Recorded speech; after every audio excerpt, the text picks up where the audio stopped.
I don't know whether we have become comfortable with kidnapping in Nigeria. I really don't know whether we are now comfortable with kidnapping in Nigeria. Because, honestly, the rate at which people are being kidnapped on a daily basis in Nigeria is beginning to call for concern. Even though the government of the day don't find it necessary that a state of emergency should be established in the case of kidnapping. Imagine a story like this. A young man and his wife and 2 kids retired to bed.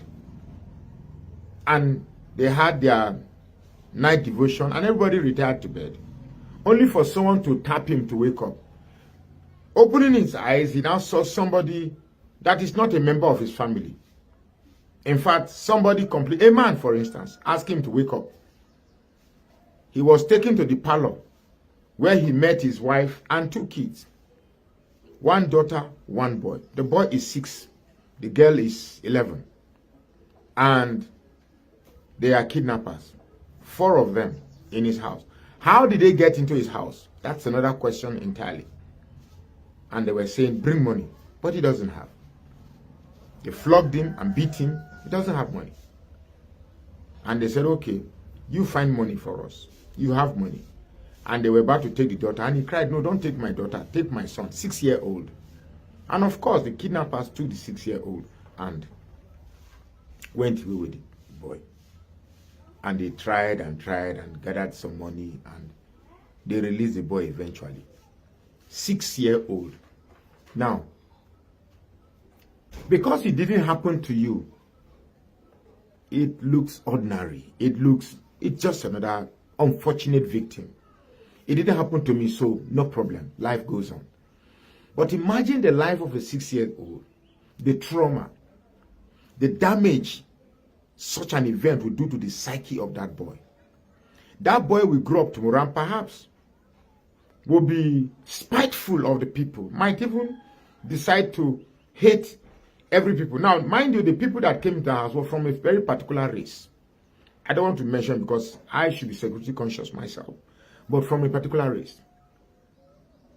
If that boy grows up and starts hating one particular people, tell me how you are going to re-educate that person to love the people from that particular race, having been subjected to such trauma.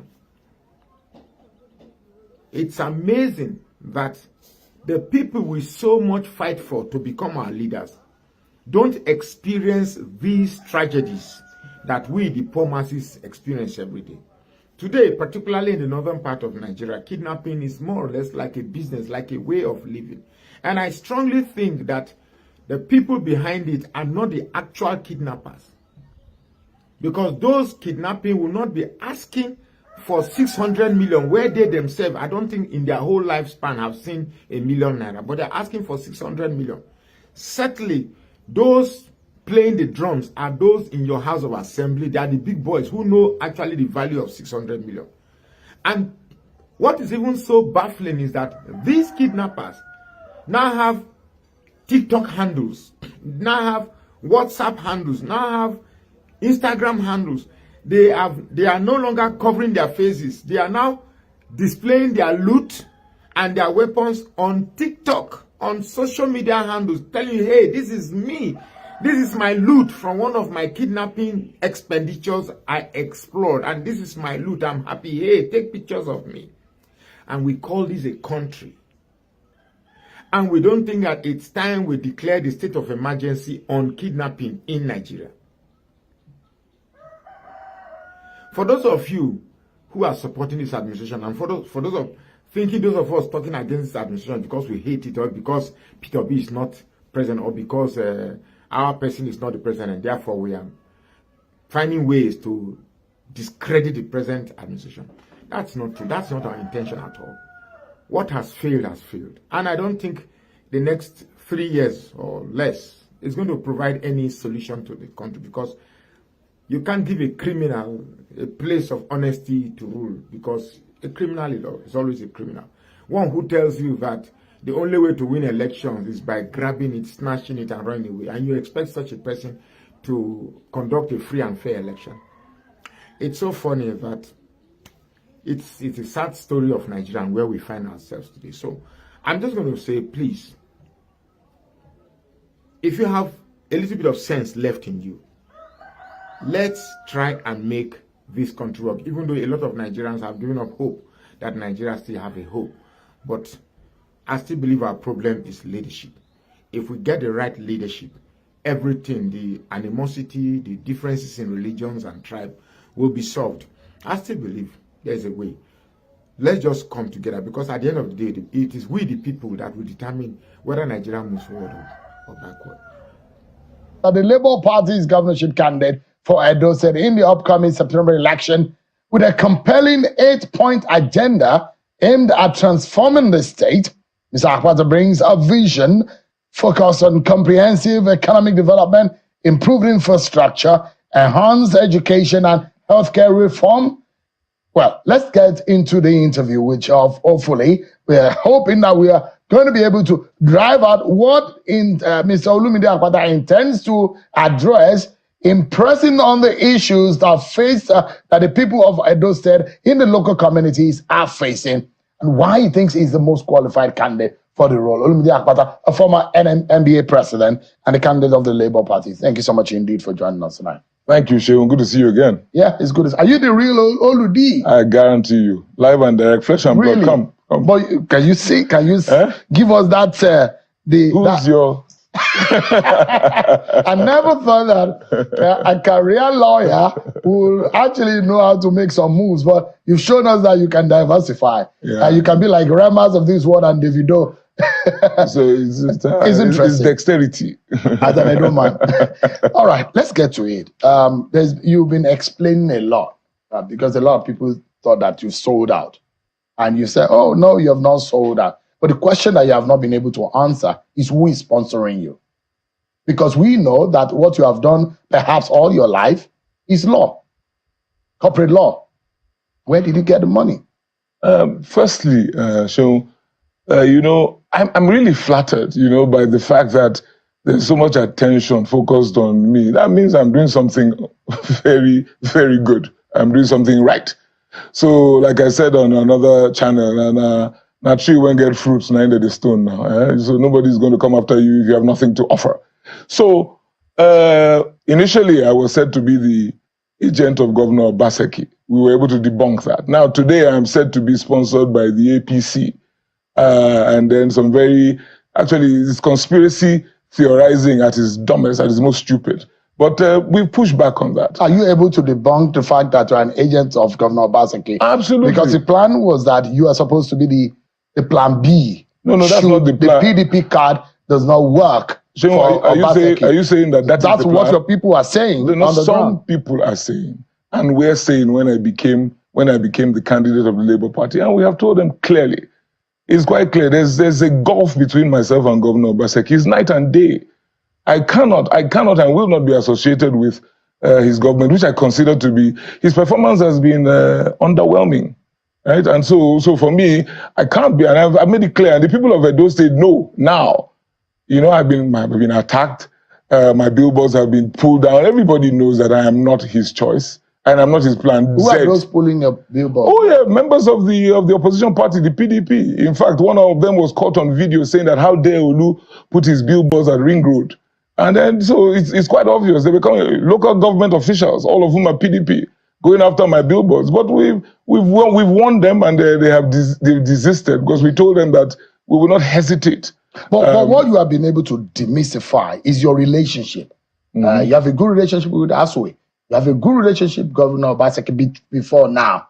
But I mean, the veil of politics seems to have smear all of that, isn't it? And are you saying that you do not, or you did not have a relationship with them? Because those who are pointing fingers that you are actually a decoy, a Governor Obaseki in some kind of a decoy. That's what they say. And I've said that is so far from the truth. But let us go back to the question you asked, who's funding me? I don't want to appear to be ducking any questions. Who is funding me? I'm funding myself, and I have friends, Sean. You know what they say, your network is your net worth. I have friends who believe in me. I have friends who believe in this cause. I have people from Edo State who believe that we can do so much better.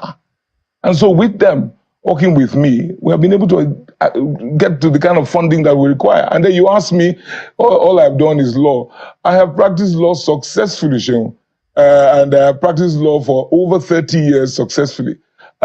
Give me some credit.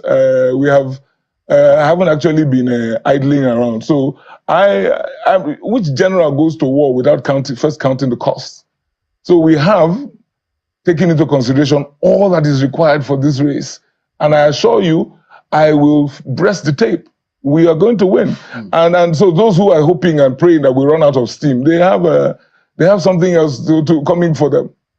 I mean, what will worry some people is how much of, I mean, you look like you're the one that has had the most impression in the media in terms of you've shown your corporate... In the media and on ground. On the ground. In the media on the ground. When I left Auchi yesterday morning, I went to Igara. From Igara, I went to Afuze. From Afuze to Sabongida Ora. From Sabongida Ora to Emeora. I got back into Benin at midnight yesterday. What language are you speaking to them? I'm speaking... They say you don't know, you are not really a homeboy. They say... No, you're talking about Aswe Godalo, not me. Is that the case with Aswe? Oh, yeah, he doesn't speak his language. But do you speak? I speak Benin very well. And I'm very good with languages. Even his language, Ishan. I can even speak a bit of Ishan. So they are referring to him, not me. Definitely not me. But you speak very well. I speak Benin very well. I mean, the Benin people that are watching tonight, how do you say to them that they should vote for you? Wakoyo, walaho, wado riobo yimeyeke, vazenodena, as a governor on the 21st of September, walaho, waladian, wado vote me oviwa mehi, oviwa, ovie sese, ovie do sese, ovie akpata, ovie do pataki, walaho, iviwa walaho, oviwa hi. Don't worry, get a translator. Yeah, I will. And they'll let you know whether... You'll be shocked of how much of that I could pick anyway. You'll be surprised. I could be very good with languages. But the question here is that you might be able to connect with them. But the question about the platform, the motor that you are, the vehicle that is taking you, the motor seems to have lost its tires. The motor seems to have lost its engine. How do you hope to win without a proper structure on the ground, which is a political party that's supposed to be a vehicle for any candidate? Well, we still have our tires. You know, we still have our tires. But your party is in we're still moving. I'm just following up with your analogy. We still have our tires. But yes, the car is a bit of a banger. You know, so we're having to check the engine now and again. But we will get to destination. Do you think that you may have made a mistake in the choice of political No, not at all. Because you cannot tar everybody with the same brush. Labour Party is still Labour Party with its objectives, with its ideology, which resonated with me. Labour Party is still for the people, Papa, Mama, Pekin. If the operators today are finding it difficult to get along, if the operators today are having difficulties at the national level or at the state level, I mean, we will have to fix our problems. But, you know, the Americans say you must be able to walk and chew gum at the same time. So we will continue to push. And by the way, the other parties have their own fair share of challenges.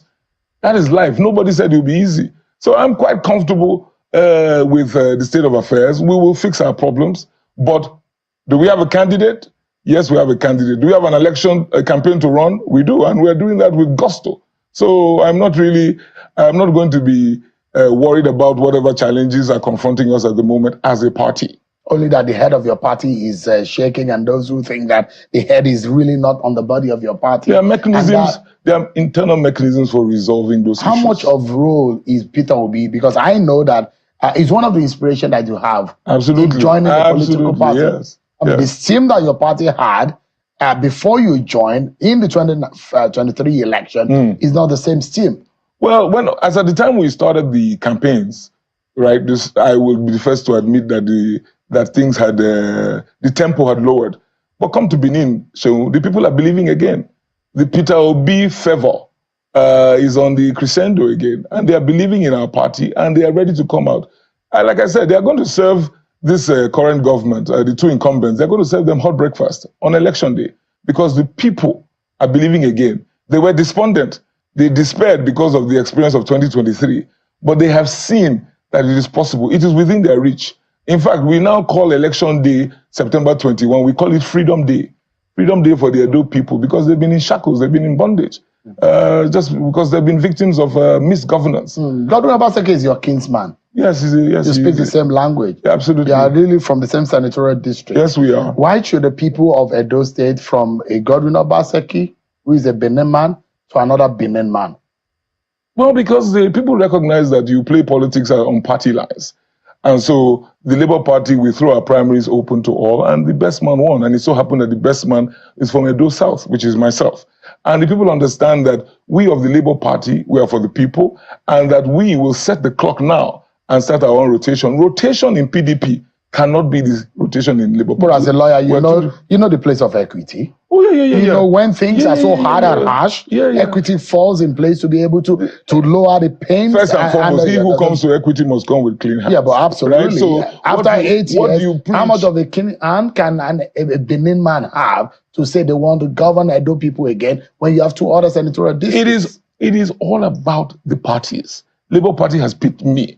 And so at the end of the day, all of this is just mere conjecture. On the 21st of September, the people of Edo State will let you know whether they are happy with the Benin man continuing in government. They will let you know. All of this is conjecture. So when you talk about equity, you talk about fairness, whatever, leave it to the people. Democracy is about the people. They decide. We're actually talking about the people because they will make the choice. Absolutely. But their plight and their predispositions about these issues are very constant. It's similar. They are not isolated with the rest of the world or in Nigeria. This is not what I'm where hearing people on the think streets. that the composition of a state is not only in one place, it's in several local government areas that compose the state. How can you be able to defend and tell the people of Edo State that my brother, Godwin Obaseki, will serve you for 8 years, yes, and I want to represent the same senatorial district? What should the other senatorial district say? Well, you see, if you were from there, what would you say? What I'm saying to you is that this is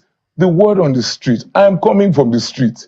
The issues that are top of mind for the Edo people is the fact that they have no roads, is the fact that they have no schools of note, is the fact that they have no infrastructure. That is the issue top of mind. They know that development knows no tribe. That is what the people are telling me. So the issue of if I'm from the other zone, I am not from the other zone. I'm from Edo State, simpliciter. And the people are saying they are ready to take a chance with Labour Party, irrespective of where the Labour Party candidate comes from, because they know that we have a track record of performance. And so based on that, they are ready because they have seen the other parties. It's just abysmal performance or lack of performance. A state that earns 16 billion naira every month, a state that is owing close to 600 billion, nothing of note. The people are in abject poverty. They are less concerned with where the candidate comes from, because so far they have seen that really means nothing. Edo Central that you speak of has produced 3 federal ministers of works. So the people know that it's not really about, because go and say you can't even go around Uromi.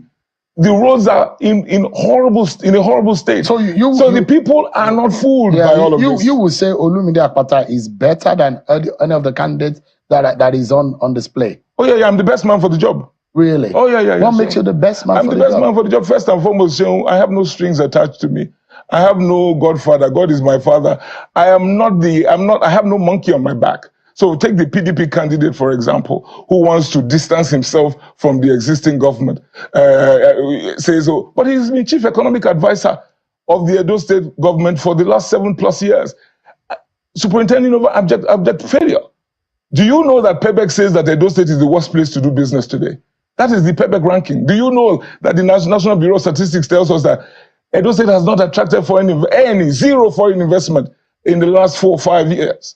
So I'm telling you, and meanwhile, this individual who has been chief economic advisor is now presenting himself to say he go do am.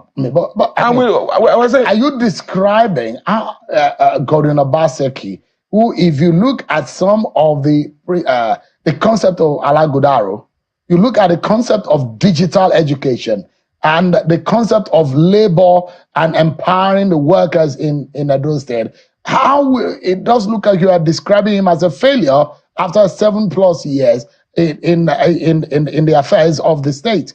Shehu, I don't put water for my mouth when I talk. So don't even try. I am saying that Governor Obaseki has been a failure, unmitigated disaster. That's what I'm telling you. There are no positives at all. Oh, no. Well, look, in failure, there would always be flashes of positives here and there. But we are talking about, on the whole, in the sum, what are we saying? All right, let's take some of the issues up now. Okay. Although the polls are not in your favor, one of the polls have come out from African Polling Institute, which says that you will come a distant third. Which polls are you looking at, Joe? I can supply African Polling. I can give you BTV polls that say I will win the election. I can send that information to you. They put me at 67%. I can show you Edo Pride, an Insta blog that all Edo people, quite a number of Edo people subscribe to. They put me ahead. I can show you the poll from Tunde Ednot, a social media influencer who has a lot of following. I won. It was a poll that was conducted for the entire day. Just yesterday or a couple of days ago, Rufai Hosseini, who is of the Arise TV, just conducted his own poll online. I came top 71%. So listen, you know the Edo State government is into spin and yarn, so they can bring out all sorts of stuff. I am not going to be bandying around polls. I give you street credibility. All right, let's go to Mission Road and find out. Olumide Akwata, you are coming with 8-point agenda. Economy and job creation is number 1. Roads and related infrastructure, number 2. Electricity and energy access, number 3. Agriculture and food security, number 4. Education, number 5. Healthcare, number 6. Security of lives and property, number 7. Number 8 is other essential infrastructure. In the manner in which you have described the situation of things in Edo State, what would you say is your topmost priority?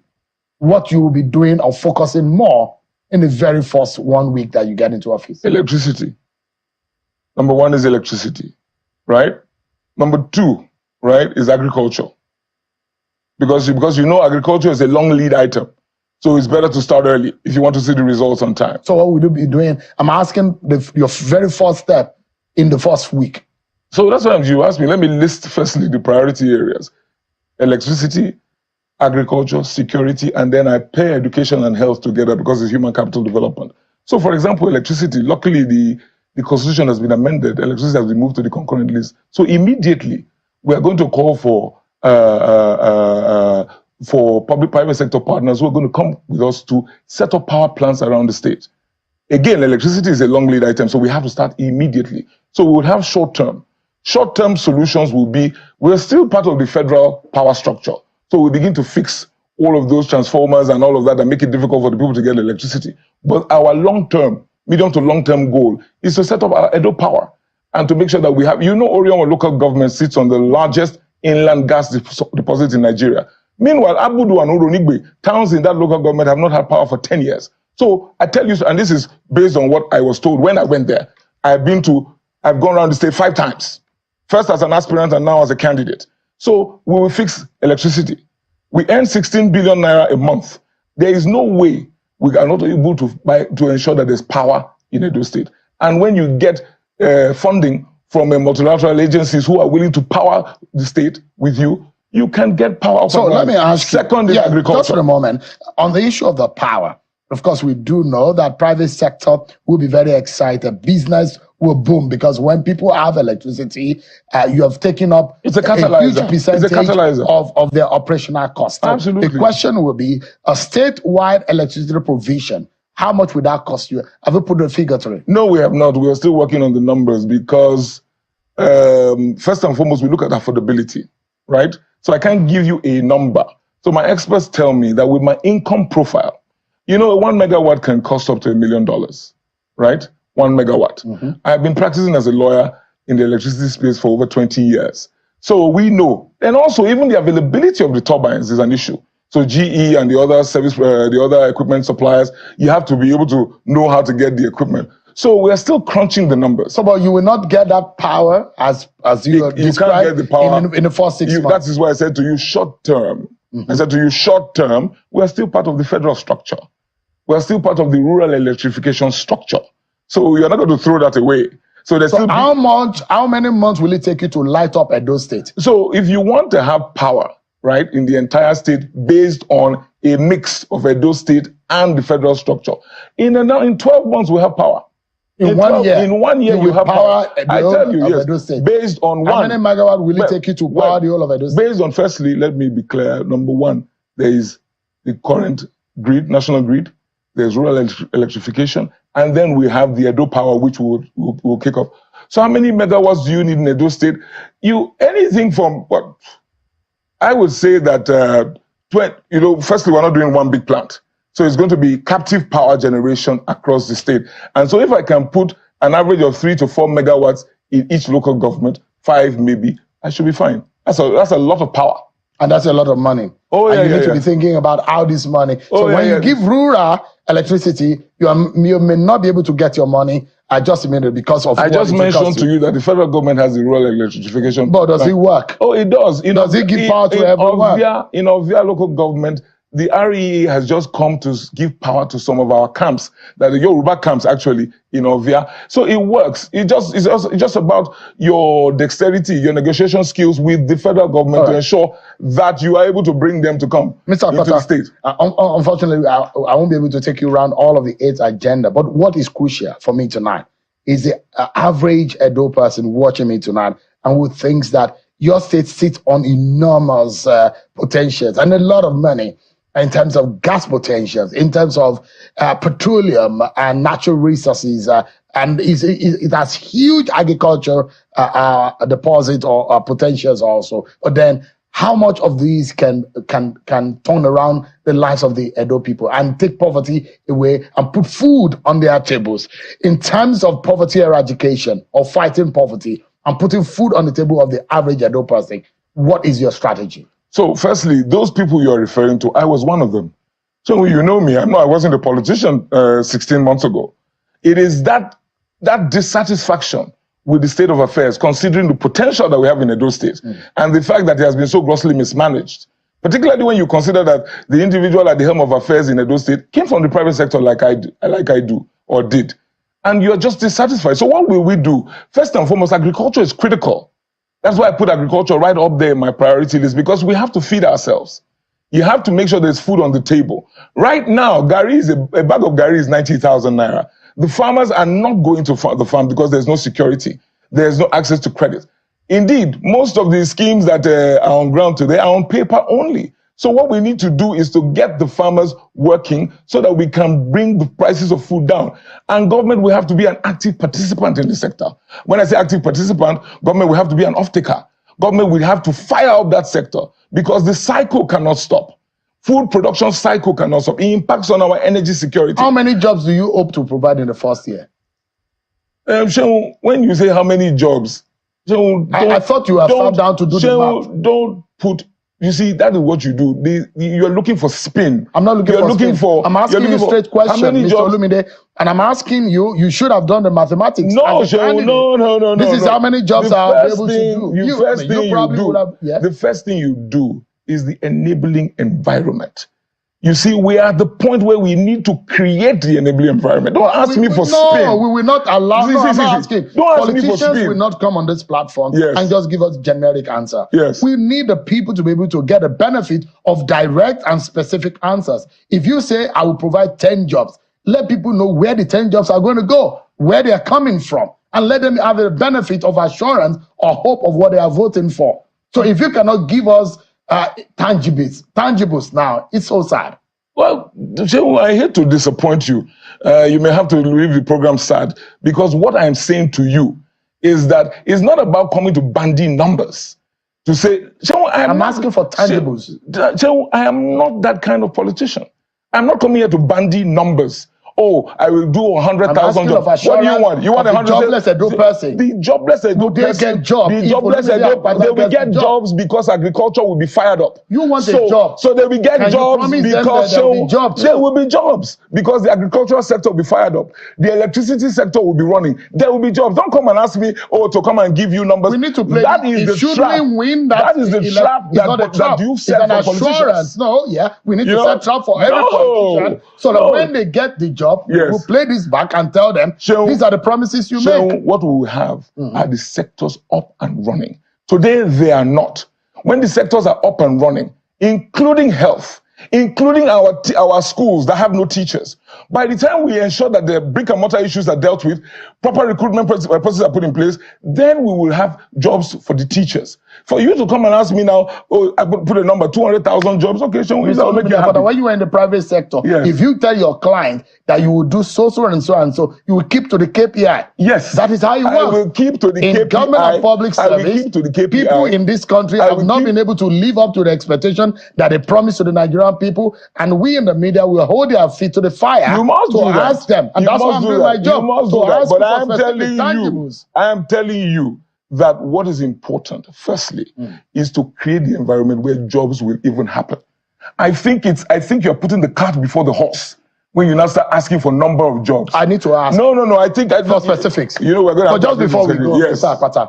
If you can look into the camera and tell the Edo people why you are the best man for this job, and when they should look at you, an outsider, a lawyer who's got another senior advocate of Nigeria by his side in this race, why should they look in the direction of Labour Party? You have 30 seconds to do that. Well, the reason, my Edo State people, Wahia Wesio, Wakoyo, Wabulu, the reason why they should look at us is that we need a breath of fresh air.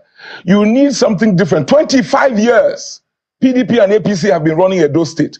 25 years. In the last 8 years, one man has belonged to both parties. It is abject failure.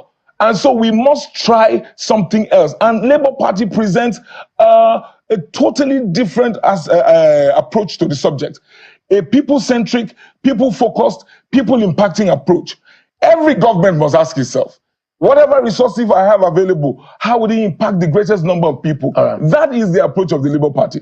And then, lastly, Sean, I have no strings attached to me.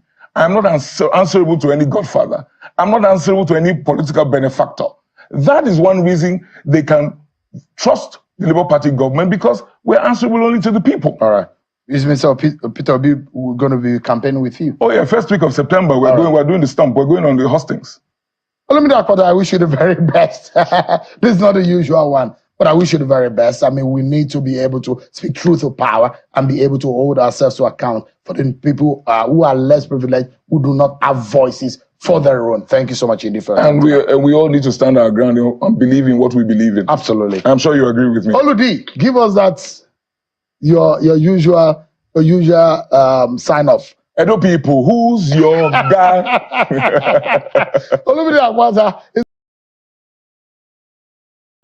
Politics Today on independent television and radio. And joining us now is Osabo here, Emingare Osa's kindness as a member of the APC Campaign Council. Share with us on the conversations around pedigree experience for the candidates as it relates to voters' choice in this election, because some say your principle doesn't have what it takes to govern Edo State in terms of intellectual capacity, in terms of experience, in terms of pedigree. What are your thoughts?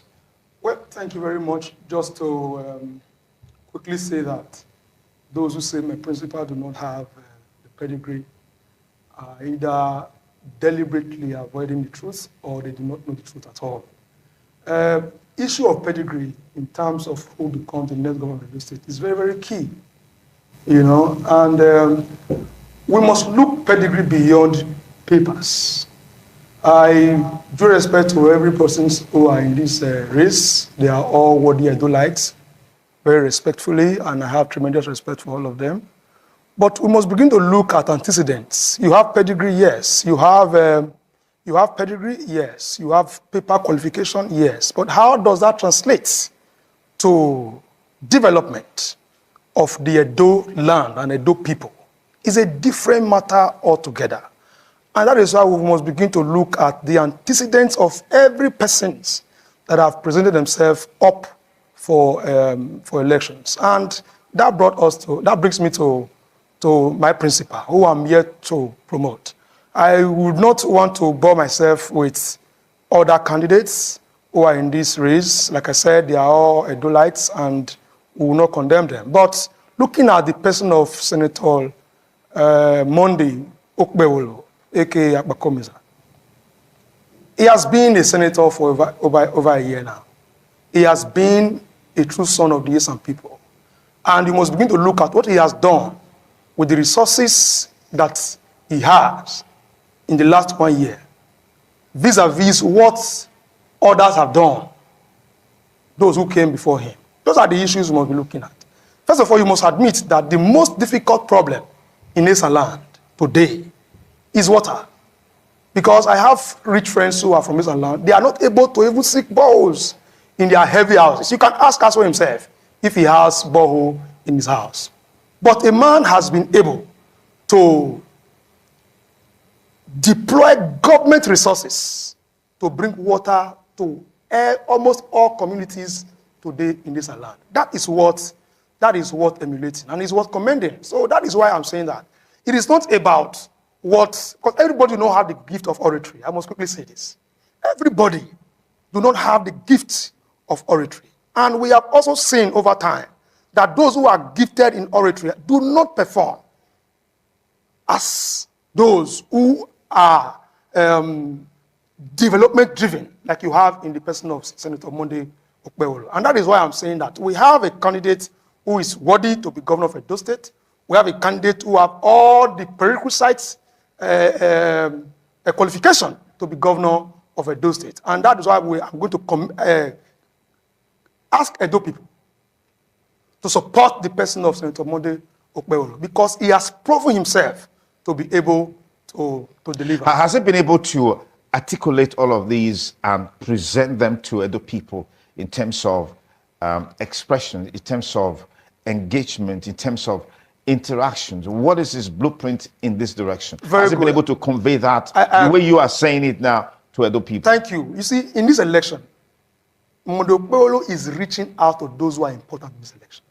The election is about the people. So there are those who are important and those who are not important in this election. Every Edolite is important. No, because you said he's reaching out to those who are important. In this instance, the important people are the electorate, the voters. Okay. I am deliberate about using the word those who are important, and I do not intend to withdraw it at all. Those who are important in this election are the electorate, and he's articulating these views to them. He's reaching them in the grassroots, going to their houses, going to their villages, going to the huts and hamlets, telling them what he will do for them. You see, what we have in the media is different from what we have on ground. It is not sufficient to come to the media like we are now and be speaking beautiful English, but that will not translate to development. I've always said this: the water in Uselu does not understand English language. When you go there and speak all the English language, you will not live. It is a purposeful governance. It is government. It's somebody who understands what to do that will be able to remove that water from there. Our schools, I have 3 villages, for instance. My maternal village, my paternal village, and other. They talk about schools in Edo State. If they have performed like this, want us to believe in the media, how come no one of these 3 villages that I personally come from, none of the schools is functioning? So you see, it is not enough to go to one place, snap pictures, bring them in the media, and you say you have done everything. Nothing is on ground in Edo State today. Let me pause you there. Chris, let me get your reactions on these issues that are on the front burner in terms of pedigree, capacity, governance, agenda, and what have you in this election as it relates to your principle? Well, to be very honest with you, I've been very sad here because we just have 20 days before the election, and facts have made themselves obvious to the whole world. There's hardly anything I'm going to say now that is not an obvious fact to the whole world. So if you have somebody in the UK who doesn't understand that by the political philosophy of the very candidate he's supporting, he's not an Edo person, but he's going by the name Eramosele, he's in the UK, that by the philosophy of the APC, Eramosele is not an Edo person. Because if you didn't grow up here, lived here, baptized here by a catechist from your village, attend all this time, you dare travel out of Edo State, you are no longer an Edo person. And I am surprised that even he himself used the word, or a similar word, to say, Aswe Wedalo, and he's speaking from the UK. The danger of staying and reading only APC social media. Now, first of all, he speaks about connecting with the people.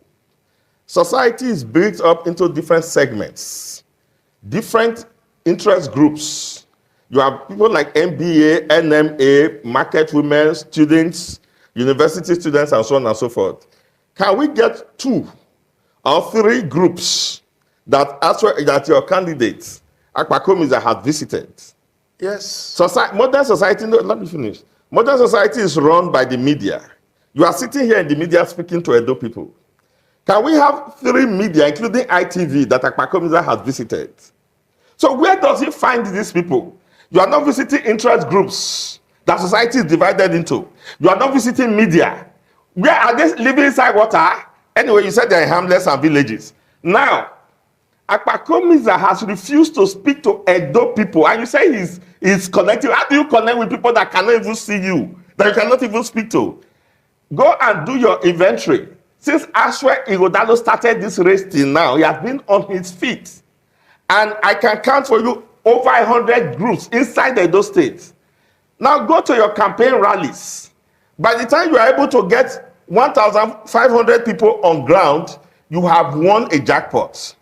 But we bring people there in tens of thousands. When they said that they had cancelled or nullified his candidacy, 50,000 people were on the streets in Ring Road, standing to defend their candidates until the courts made nonsense of that foolishness.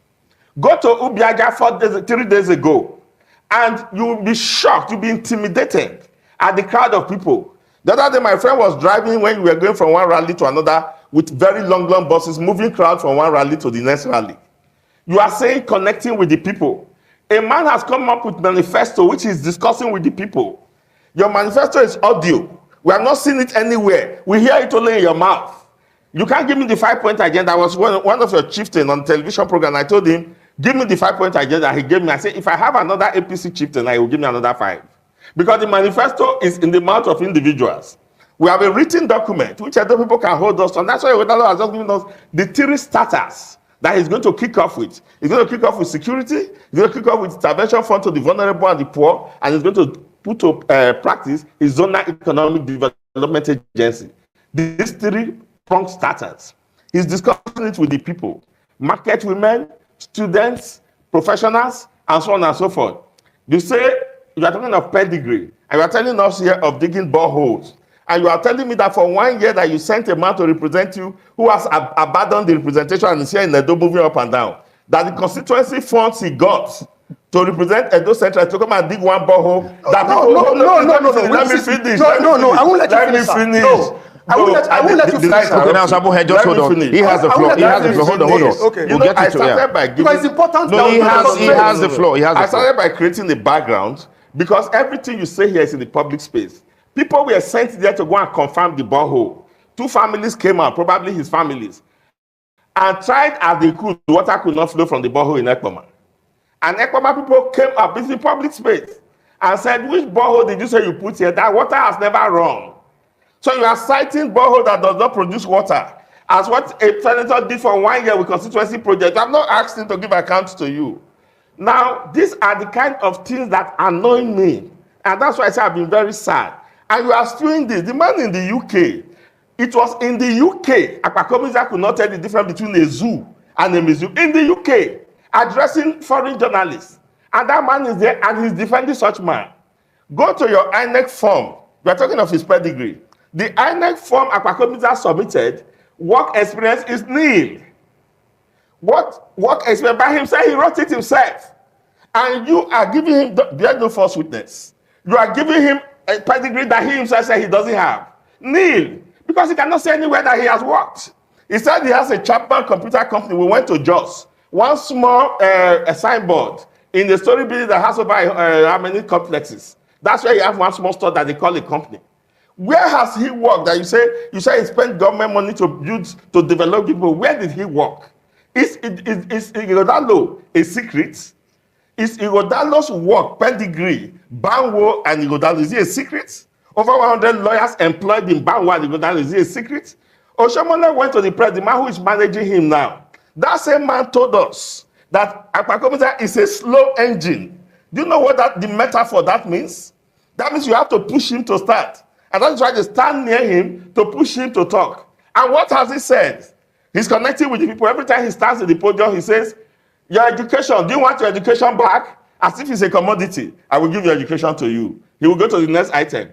Your mineral, do you want your mineral back? I will give your mineral back to you. Okay, let me. I expect that by now APC should be sober and regretting the cataclysmic mistake that you have made. And you are still going out defending him. Nobody has anything against him as an individual. Chris, let me pause it. We are saying that he does not have even the basics. The basics. Do you need to have pedigree to know that Akoko Edo from Isha? Does anybody, son, who knows Akoko Edo, is there any son who cannot tell that Akoko Edo to Isha would be at least 1 hour 30 minutes drive? That is only 10 minutes. Chris, I bet can somebody tell this PDP man make it off his mic? I go they beat a PC man like the guy can't put hand for months. They think about his life. The guy is currently thinking about his future. He's thinking about his generation.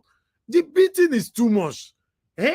If you listen to the APC guy, how he started, he said, you remember yesterday on our broadcast, I said, the quickest way these people use in defending, Destiny, I can see you on the backstage, I'll bring you in soon. The quickest way these people use in defending Akpakomiza is by saying it's not about speaking English. It's not about speaking. Why is it that everybody defending Akpakomiza? The number one thing they say is not about coming on air to speak English. That means automatically you are telling us that you have an illiterate that is vying to become a governor of a state. You know, see the beating where this man they beat her for a year. I bet my people. Let's continue with this beating because me myself, I like this show, I beg. To start. I don't try to stand near him to push him to talk. And what has he said? He's connecting with the people. Every time he stands in the podium, he says, your education, do you want your education back? As if it's a commodity. I will give your education to you. He will go to the next item. Your mineral, do you want your mineral back? I will give your mineral back to you. Okay, let me. I expect that by now APC should be sober and regretting the cataclysmic mistake that you have made. And you are still going out. Okay, that English where you speak, the person where sit down near you, they don't know what you mean. You have to be careful. Communicate in a language that we all understand. Most especially these APC people. You know, say they don't understand English like that. You said what? Start off from beginning, I beg, because it's in the sweet me. No, won't continue. No, I only that English I want me to block this guy here again. You are giving him a pedigree that he himself said he doesn't have. Nil, because he cannot say anywhere that he has worked. He said he has a Chapman computer company. We went to Jos. One small signboard in the story building that has over how many complexes. That's where you have one small store that they call a company. Where has he worked? That you say he spent government money to develop people. Where did he work? Is Igodalo a secret? Is Igodalo's work, pedigree, Banwo and Igodalo, is it a secret? Over 100 lawyers employed in Banwo and Igodalo, is it a secret? Oshomole went to the press, the man who is managing him now. That same man told us that Akpakomiza is a slow engine. Do you know what the metaphor that means? Yes, he did. He did. I can testify to that. Akpakomiza is a slow poesy and is a slow engine. Then, Pastor Sage Ezeyamu is a cultist, you know, carry weapon to school. Why he went on by in fact, in case you guys are not aware, Oshomole have destroyed almost everybody that is contesting right now. The only person Oshomole have not destroyed, if we all want to be fair to ourselves, is Olumide. Maybe you never get what you want to talk about Olumide. Oshomole don't destroy, finish, scatter Obaseki. He destroy Pastor Sage Ezeyamu, scatter Ram Woto. Then he destroy Akpakomiza, call and slow engine, slow points. So now the same Oshomole have also promoted 3 of them. That is the question Edo people should be asking. Why? Not be say after he don't promote them, he go first scatter them, he go come promote them. Then after he promote them, he go scatter them again. And we still have lots of gullible Edolites, not just in Edo State. As we speak right now, we have lots of gullible Edolites in diaspora that is still following Oshomole, that believes in Oshomole. Now, the bit where this man beat this APC man, so how this man want to recover now? Because my only concern now is that I don't know if we have ambulance, you know, in a close by. My people, this thing our life, now life we day. Now life we day. So anybody they hear me, now life with because this is now living room they talk this thing. No. Mr. Destiny, now life with my brother. Now not say condemn. So Mr. Destiny, now life me I hear your best. For if I go to APC side, not be life. But if I go normal life, now life will. My brother, but let's talk for this matter now. The bit where they beat this APC mouse, so Now look at me start out from beginning. Because even me myself, I don't know if now maybe that for sure they go out. No, Mr. Destiny, normally, too much of everything is bad. Why be say for the past 1 week or two, that's not beat they beat this APC people? Why? Now it's not fair now. Now they don't say, now maybe that APC there for now they go out. I will not continue again. You know the problem? You know the problem? The problem is APC people not get shame. They don't get shame. Everybody when they support APC, I love that beating. They're not the get shame. You know, now Kabu they push to start you. No, Mr. Shime, no. Good evening, sir. This is not right. It's not right. May I tell you one thing. Anybody who support APC or anybody who the APC, they not get shame. They not get shame for their life. That's just the problem. Because like this man went down here too. If na person will get shame, if you get out, they go out. I bet listen more because this thing they sweet me. I beg, I need coffee. Kai today. See, even the beating, I go bring Mr. Jonathan console. Mr. Jonathan, be like say you are aware the beating disturbed you for where you your comfort zone. APC will not finish. Let's listen more. That means you have to push him to start. And don't try to stand near him to push him to talk. And what has he said? The man in the UK, it was in the UK, Akpakomiza could not tell the difference between a zoo and a museum. In the UK, addressing foreign journalists. And that man is there and he's defending such man. Go to your INEC form. We are talking of his pedigree. The INEC form Akpakomiza submitted, work experience is nil. What work experience by himself, he wrote it himself. And you are giving him, bear no false witness. You are giving him a pedigree that he himself said he doesn't have. Nil. Because he cannot say anywhere that he has worked. He said he has a Chapman computer company. We went to Jos. Did you guys notice that the ITV anchor is laughing? Everybody on they pretend. The anchor be one laugh. It can't make a show now the way. One for no say some of now we go talk later. May I behave like a professional?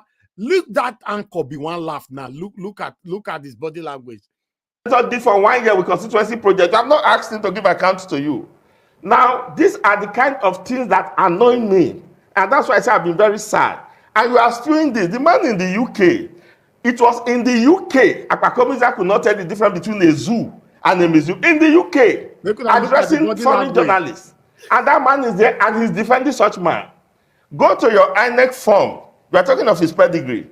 The INEC form Akpakomiza submitted, work experience is nil. Yes. Work experience by himself, he wrote it himself. I saw it. And you are giving him, bear no false witness. You are giving him a pedigree that he himself said he doesn't have. Nil. Because he cannot say anywhere that he has worked. Why is he said he has a Chapman computer company. We went to Jos. One small a signboard in the story building that has over how many complexes. That's where you have one small store that they call a company. Where has he worked? That you say he spent government money to develop people. Where did he work? Is Igodalo a secret? Is Igodalo's work? My people, now know what they surprised me past for this push and start where they go carry console from APC. They say the guy built borehole. My people, how much they think they bring borehole? I personally, everybody listening to me right now can build at least 10 boreholes from your pocket. You don't need any assistance. 10 borehole in one community or more than one communities. Mr. Ledawat, we see the one where the very if you want to build, hold on, sir, please. If you want to build 10 borehole, there is no way you will spend more than 3 to 4 million naira. So why is this satanic APC people bragging with the name self? I want to cut my tongue. Akakomiza, build borehole. A borehole that everybody listening to me right now can build. If you have a house in Nigeria right now, every one of you have your own borehole in your house. How much should they build your borehole for your house? Now take it from there. If you already know the amount you spend in your borehole in your house, multiply it to 10, for example. Tell me if you cannot afford it single-handedly. They are telling you that a satanic sitting senator built a borehole. Kai, to be honest, I go still tell you and say, una get luck, say I know the campaign. But you know me say, man, see what wrong, man, I know the talk. Now make me they highlight all this one. But if maybe at the campaign, nobody go talk. Where I support Peter Obi, who if you come here, can't talk about that candidate for here. They never born you now. Where? How? If you want to call me biased, then I'll use anti-rob like pomade. Yes, if you want to call me say I'm biased, then I'll wear them as garments, as agbada. We can open our eyes to allow someone like Okpeolo to be our governor in our state. It should be prohibited, forbidden. It's a sacrilege if any adult allow this kind of person to become a governor in a state. And apart from that, are you guys aware the people surrounding this man? Go back to the history in Edo State and look at the people that have committed different atrocities in Edo State. They are the ones supporting this man. And you guys want them back? Even though I'm not supporting Obaseki for anyhow he governed the state for the past 8 years. But there's no way I will be against Obaseki to allow someone like Okpeolo to take over those states. God forbid. Let's be honest to ourselves. Anybody supporting Okpeolo today and using the hatred you have for Obaseki to say, Obaseki, we don't want Obaseki, and then you can't jump Olumu, then you can't go support Okpeolo. You are satanic. Obaseki is better than you. Yes, because tell us. Some of you are telling us, no, we shouldn't look at his English. Okpeolo have a good heart. Can you just imagine? As a human being in existence, all we can see from a fellow human being is the clothes, the garment we are wearing. Nobody have the power to see anybody's heart. So why are you coming here to compare with the heart? That he has a good heart. Who cares if he has a good heart? Can I see it? Can any human being living on earth, can they see the heart that human beings are carrying? It's only God that can see that. So let us judge by the garment you are putting on. And what is that garment? He built borehole. As far as I'm concerned, if that's the only thing you guys have to promote this man at this particular particular moment, is a failure. It's a failure. You guys should be ashamed of yourself by campaigning for Okpeolo with a borehole. He built borehole in Esan land. Somebody that doesn't have any proven company, any verifiable company as we speak right now that we all can point our fingers to. And you are coming in a different platform telling us this guy built a borehole. Anybody listening to me right now that cannot build a borehole, you are poor. And I know I don't have poor people listening to me right now. Then a sitting senator built a borehole. What a shame. Let's move on. Mr. Naja, they say that motto for constituency made the fight a crime. And the borehole now, very dark man build borehole for community. He not be a senator, he not be anything. Let's move on. One small a signboard in the story building that has over how many complexes. That's where you have one small store that they call a company. Where has he worked? That you say he spent government money to develop people. Where did he work? Is Igodalo a secret? Is Igodalo's work, pedigree, Banwo and Igodalo, is it a secret? Over 100 lawyers employed in Banwo and Igodalo, is it a secret? Oshomole went to the press, the man who is managing him now. That same man told us that Akpakomita is a slow engine. Do you know what the metaphor that means? That means you have to push him to start. And that's why they stand near him to push him to talk. And what has he said? He's connecting with the people. Every time he stands in the podium, he says, your education, do you want your education back? As if it's a commodity. I will give your education to you. He will go to the next item. Your mineral, do you want your mineral back? I will give your mineral back to you. Okay, let me. I expect that by now APC should be sober and regretting the cataclysmic mistake that you have made.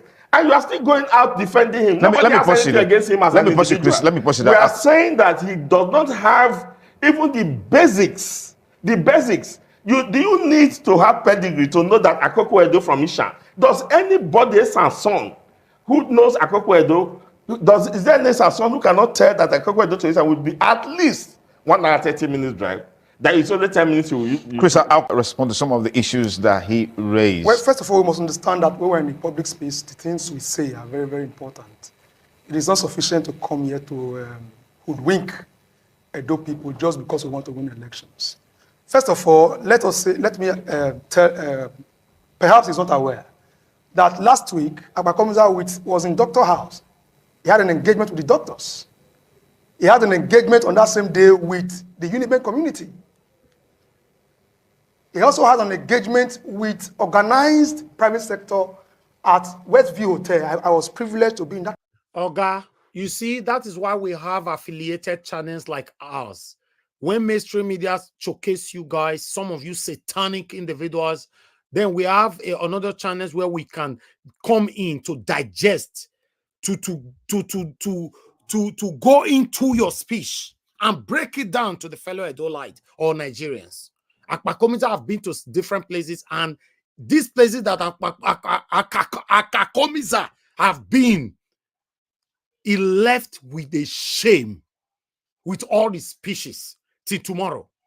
And one of you said the other day, oh, he been at the Senate, now they talk for him. If they will talk that thing again. In fact, I'm waiting for the day you guys will come to this platform to say that rubbish. I have his video pending here. I will play it here. The day this guy was talking at the Senate, I was so ashamed. Somebody sent it to me day before yesterday evening when I finished my broadcast. But I will play it yet. I want people to come and defend him that, oh, he was speaking where at the Senate. Where? How? When? Meeting. So to say that it's not meeting with people, it is like I said, it's either he's not aware or he's just playing out their card. How can I be aware when we don't see anything in the media? Which is the trademark. Are they covered? Which is the trademark of the PDP, lying to the people. We have seen them perpetually lying to the people. Oh, guy, he asked you question just now. He asked you question. Oh God, I don't know why all this uncle, your ladies people, they talk like this. He asked you question, say where Akpakomi's company day. And then borehole. Why are you people promoting him with borehole? Though people are wiser, they are no longer looking at rhetorics or fine words, they are looking at substance. And that is what we have to present, substance. Akpakomiza is not just a borehole seeker, like he said. Go to Eastern land, there are primary schools and secondary schools scattered everywhere. There are computer is equipping the schools there with modern computers, which is expected for our age, because you cannot continue to live in analog time. So Akpakomiza understand this thing. He's talking about what has he done. He is a successful businessman. Yeah. I deliberately do not want to. How? I deliberately do not want to throw tantrums at the person of Aswe Udalo. He's a successful businessman. How? Where is his company? Speak now. Say your candidate now. Fine man. I like him as a person. You know, he's a good speaker. He's a man who has done well in the law firm. Yes, but that is not what Edo people want now. Edo people want substance. They want development. They want somebody. What's your definition of substance? Good. They want somebody that can transform the resources of the state into visible development. Then how? That is what Edo people want. Okay, let me. Now, please let me quickly anchor the point. Let me quickly anchor this point. You see, Edo must be able to rule Edo. Like I said, Aswe Udalo is an Edolite, yes. But how much of us does he know? How much of Edo people does he know? How long has he been around? What does he know about our culture? A man, it takes a man who is true Edolite to understand the meaning of Aigoba singing. We have made mistake in 2016 by bringing a man who we are mainly introduced to us. You see all these satanic people, the only thing they have to campaign with is Oba of Benin. I don't know why they are bringing my monarch into this. Because they don't have anything to say.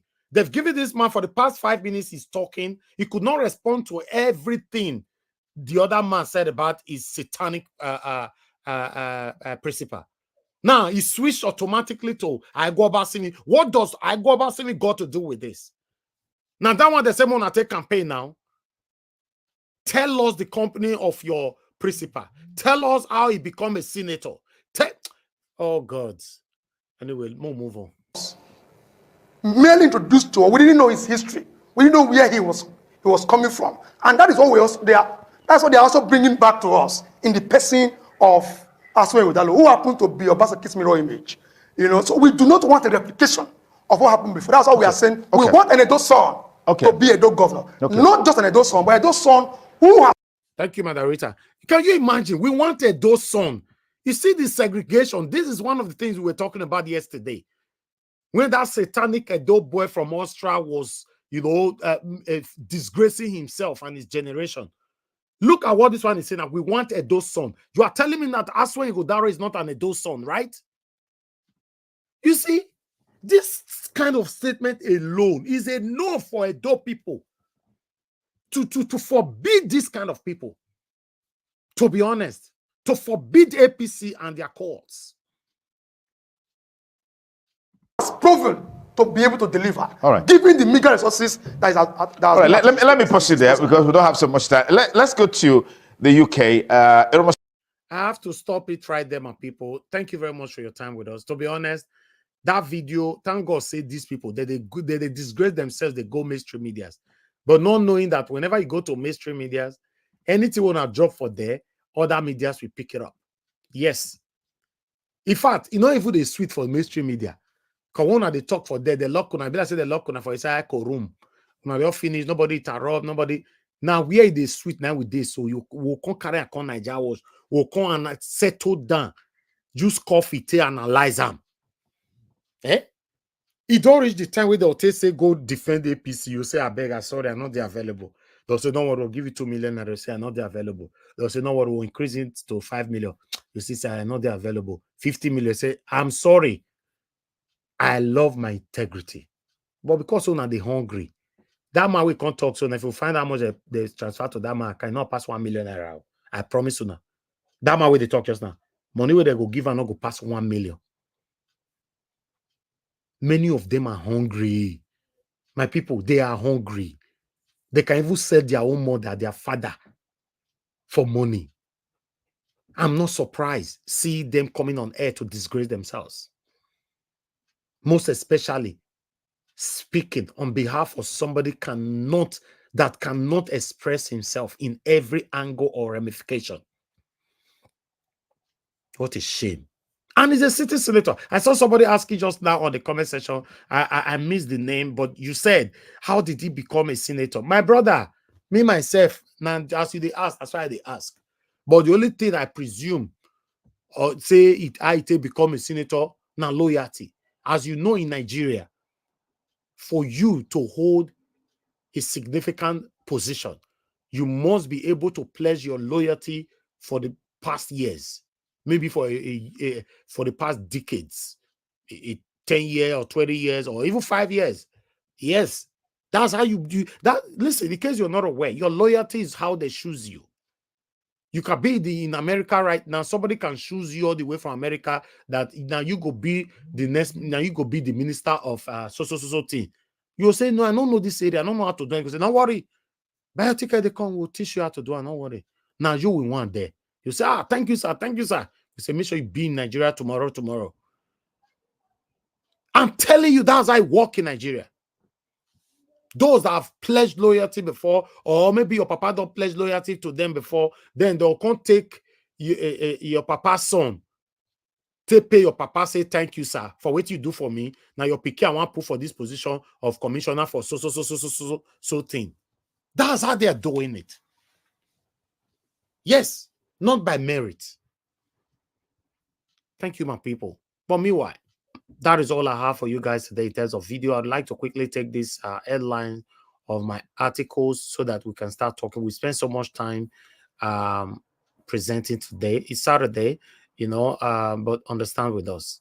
But I would like you guys to, yes, I think I still have one more video to showcase. I just remember I have Nnamdi Kanu, because information reaching me that Nnamdi Kanu is seriously sick, and even the pedom guy, what is it called? He's also very sick as well. I'm also going to showcase that one.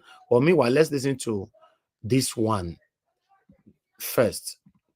Although this video might not just be now, but it's to indicate that now the Kanu is very, very sick. That's all. So in case you have anything to say about that, I don't know why now the Kanu is still there or what they are trying to gain by still allowing that man languishing away in prison right now. Talking about your health condition, what exactly is wrong with you, sir? I have congenital heart failure. Congestive heart failure is called. From the medication, you can tell. So they're basically trying to keep me alive.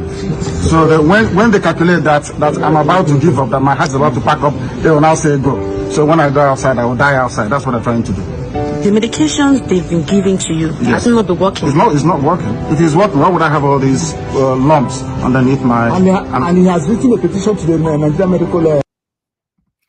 All right, my people, I would like to quickly, let me take this one here. Bear with us, guys. It's very sad. Nnamdi Kanu, that video was done a while ago, but I just wanted to bring that in to let you know that information reaching me that Nnamdi Kanu is seriously sick. You know, I just hope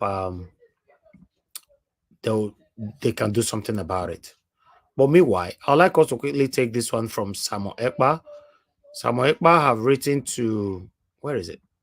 I thought I was having it just now. I can't even find it anymore. I've written to the Canadian government, you know.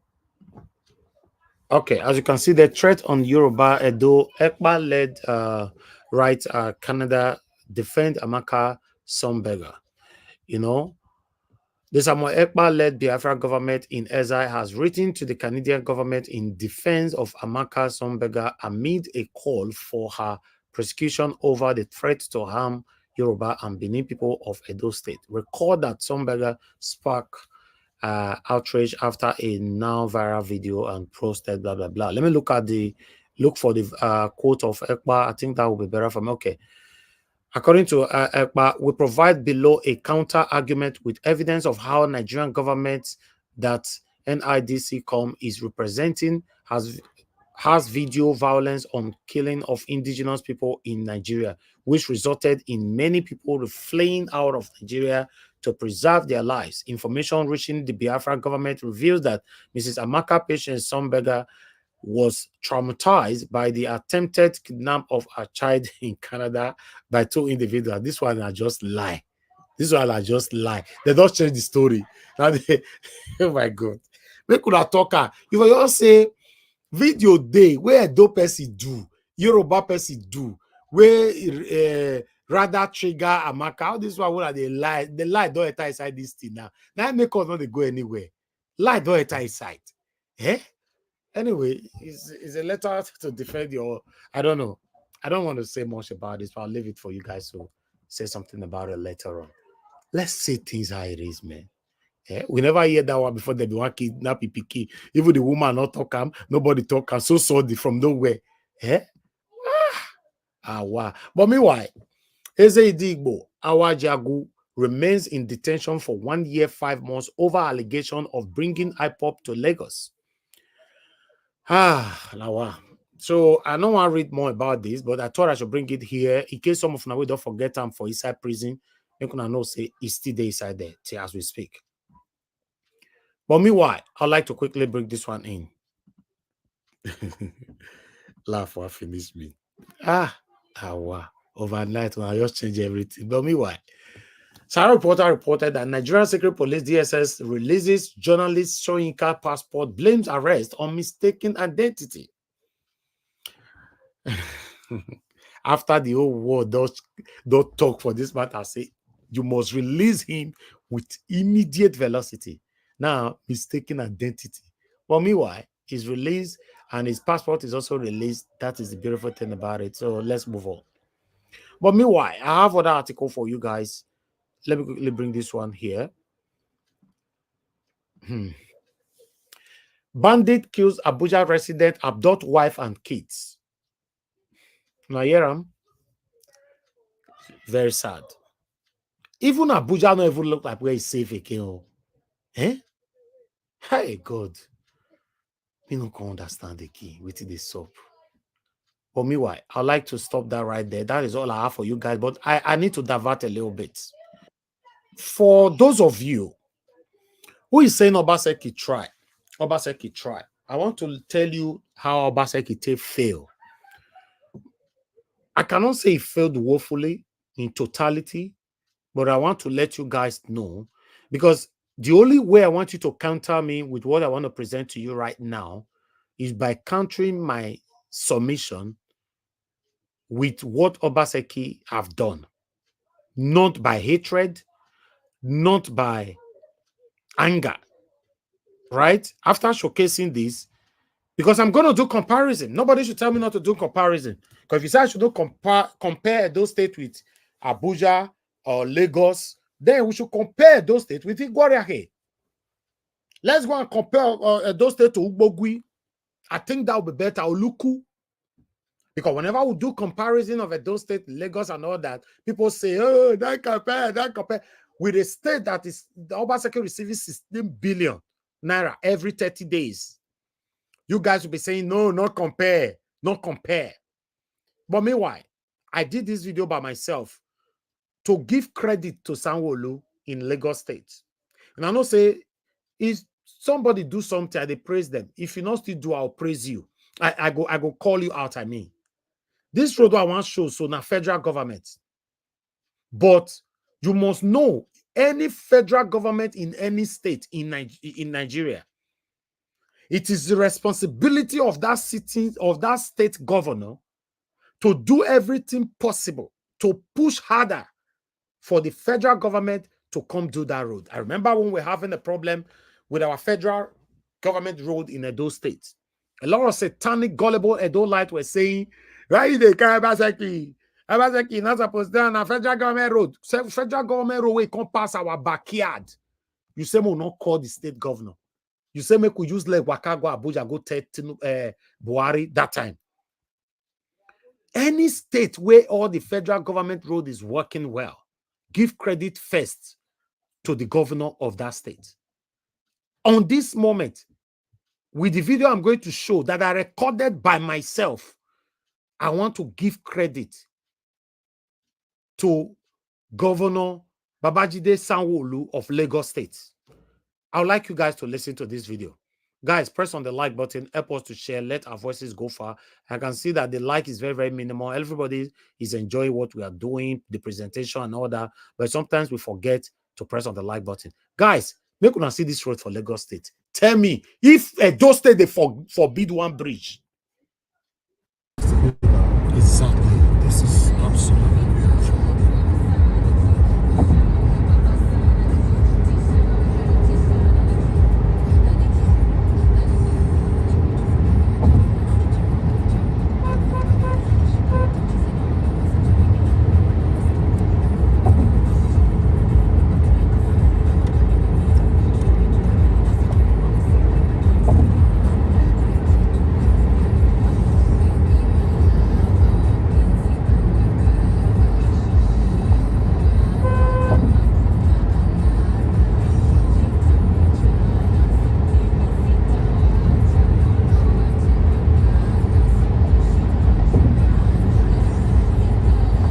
Just look. Just see. Will they forbid good road like this for those states? None of these people. Let me mute it for now. Why will you are listening to it? Mr. Elvis. None of these people. Yes, sir. Are you talking about the street lights or the road? The road newly done. The street light newly done. Both of them. When you say this road is newly done, which road is this one? You didn't mention the name of the road. This one is what is this bridge? Ted Milan Bridge. Etomilambi is not a new road now. No, it's not a new road, but it's newly done, sir. It's newly done. The road was dilapidated, and I also reported it here. You're talking about, it was maintained. Yes, maintenance. Yes. Okay. Yes, and this light, I was seeing the street light as you walk. Yes, I know that when I know this is none of the street light was there before, and this road was almost falling down. But the reason why I'm showcasing it today is to ask my Edo people: will they forbid bridge for Edo State? Will be say every candidate coming in, they'll say they want do potholes, they want give you borehole, they want paint school for you. Will they forbid 16 billion naira monthly eternally revenue monthly for 8 years? We don't get anything to show for it. Now, secretariat, now that they tell us. If this country there, those states, will they forbid them? Or if one governor start and not finish them, now batting, all these satanic people will come later now come to defend themselves. Say, Mr. Elvis, na federal rule, like say, I don't know. I don't know. How many federal roads that they repair for those states like this? For tell and say all these people with all rule laws in the past, all of them fail. We now say no, be fair, be fair. You guys will not start bringing emotions into it. I love the man. I love this. I'd like us to move on. I appreciate every one of you. Thank you very much. Let's start talking. That's all I have for you guys today. I would like to start with my callers. Some of you were calling in. Please call in now if you want to talk. I have just 10 seconds. If not, I'm moving to my panelist.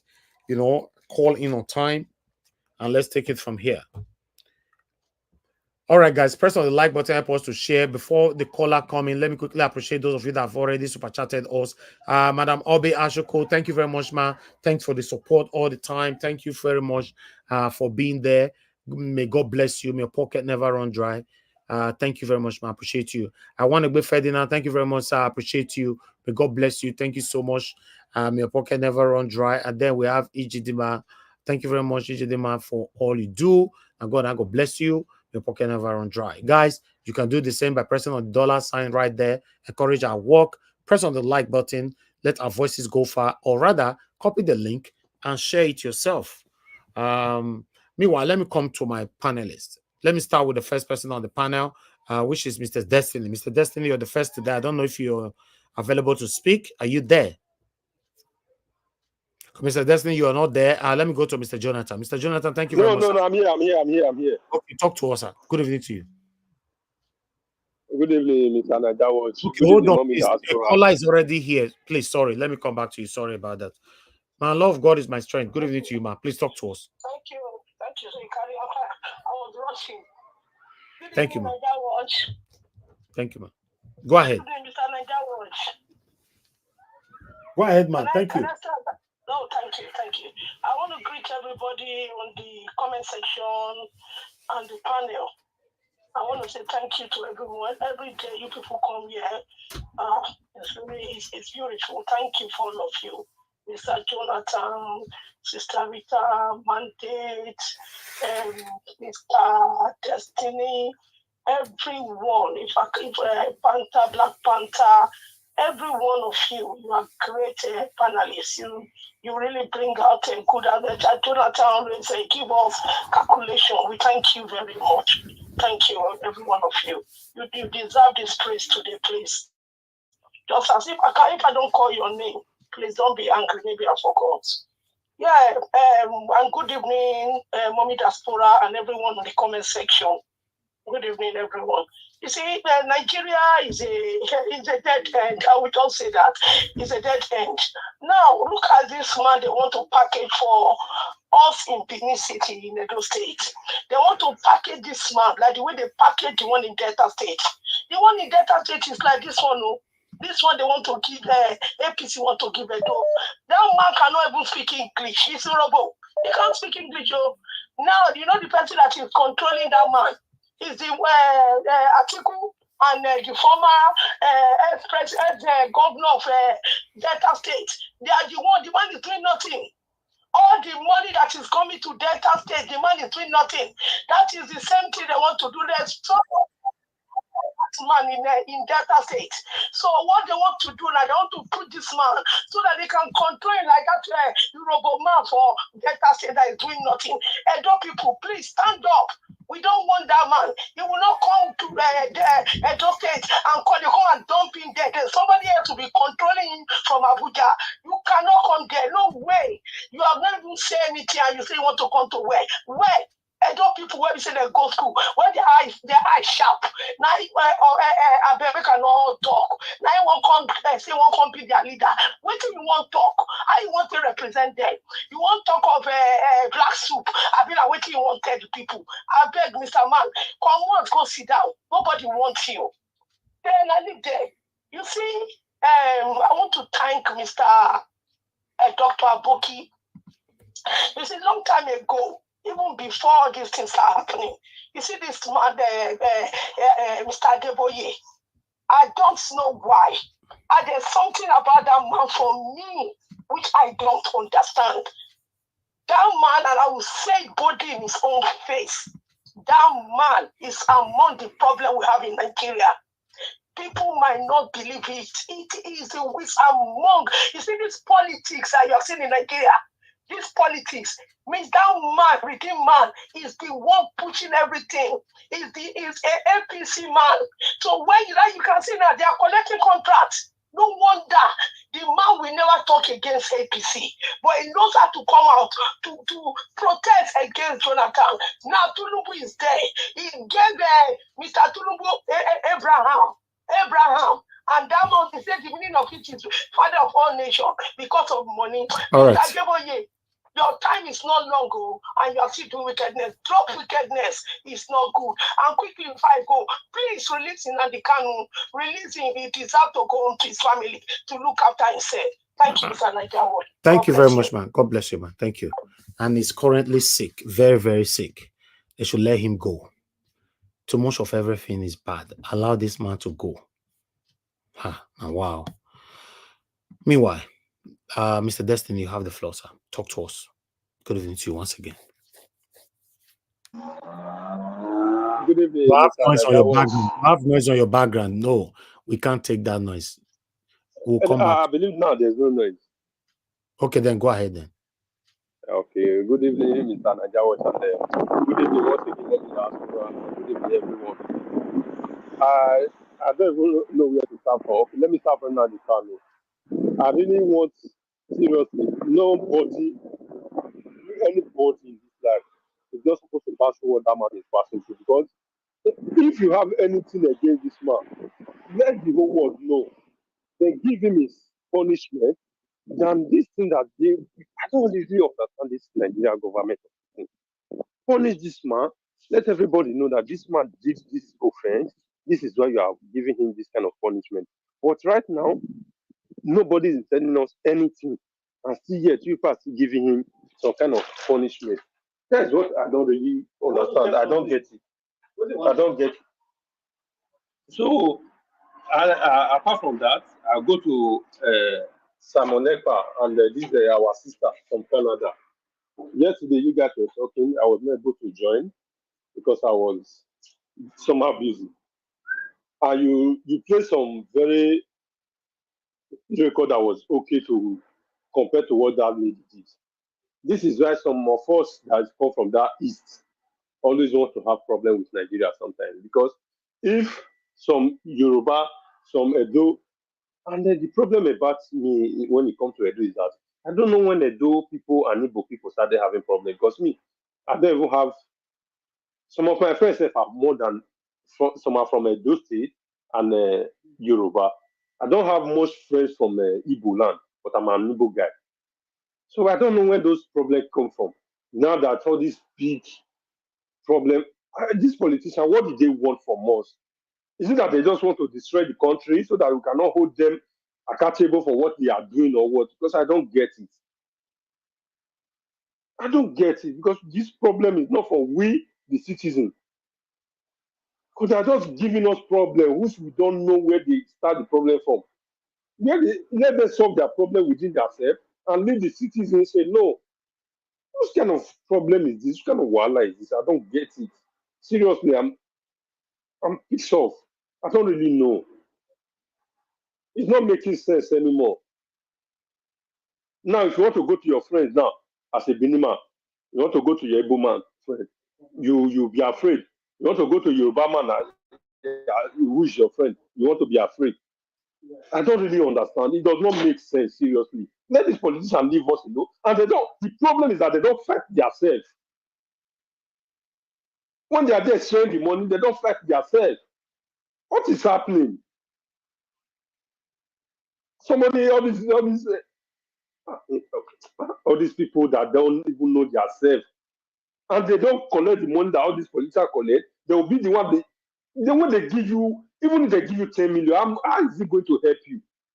Then you call, the person that is collecting millions every month, they'll give you 10 million, let's say 10 million now, for sometimes 4 years or 8 years. Then you come and rubbish other person. Leave those other ones that don't even have what you have. Some of them cannot operate the phone that you are operating. You come and give you 5 million, 2 million, then you come online and be talking nonsense, saying nonsense. I don't like it, because I don't all these things is not normal to me. Does not make any sense. Let me go to Edo State. You see, we always see something every time concerning Edo State. That my biggest problem is I'm having problem for all these obedience. Sometimes I don't want to say some kind of thing because of the owner of the platform. All this obedience, let's be realistic, let's be sincere to ourselves. If we are not biased, because when Obi come, everybody in this panel, I know I was here before I left for them to do the election. Some people say Showore is bad, he's not a good man. Why will Showore come out? That no Igbo man have ever ruled Nigeria. Let the power go to the east because Obi is from the east. That's why some of them are supporting him. Now it comes to the Edo State, they said that one is not their problem anymore. And they also say, when you look at the CV of Aswe and the Olumide, let's be sincere and let's be realistic. Aswe's CV is more than Olumide. Now, that is not their issue.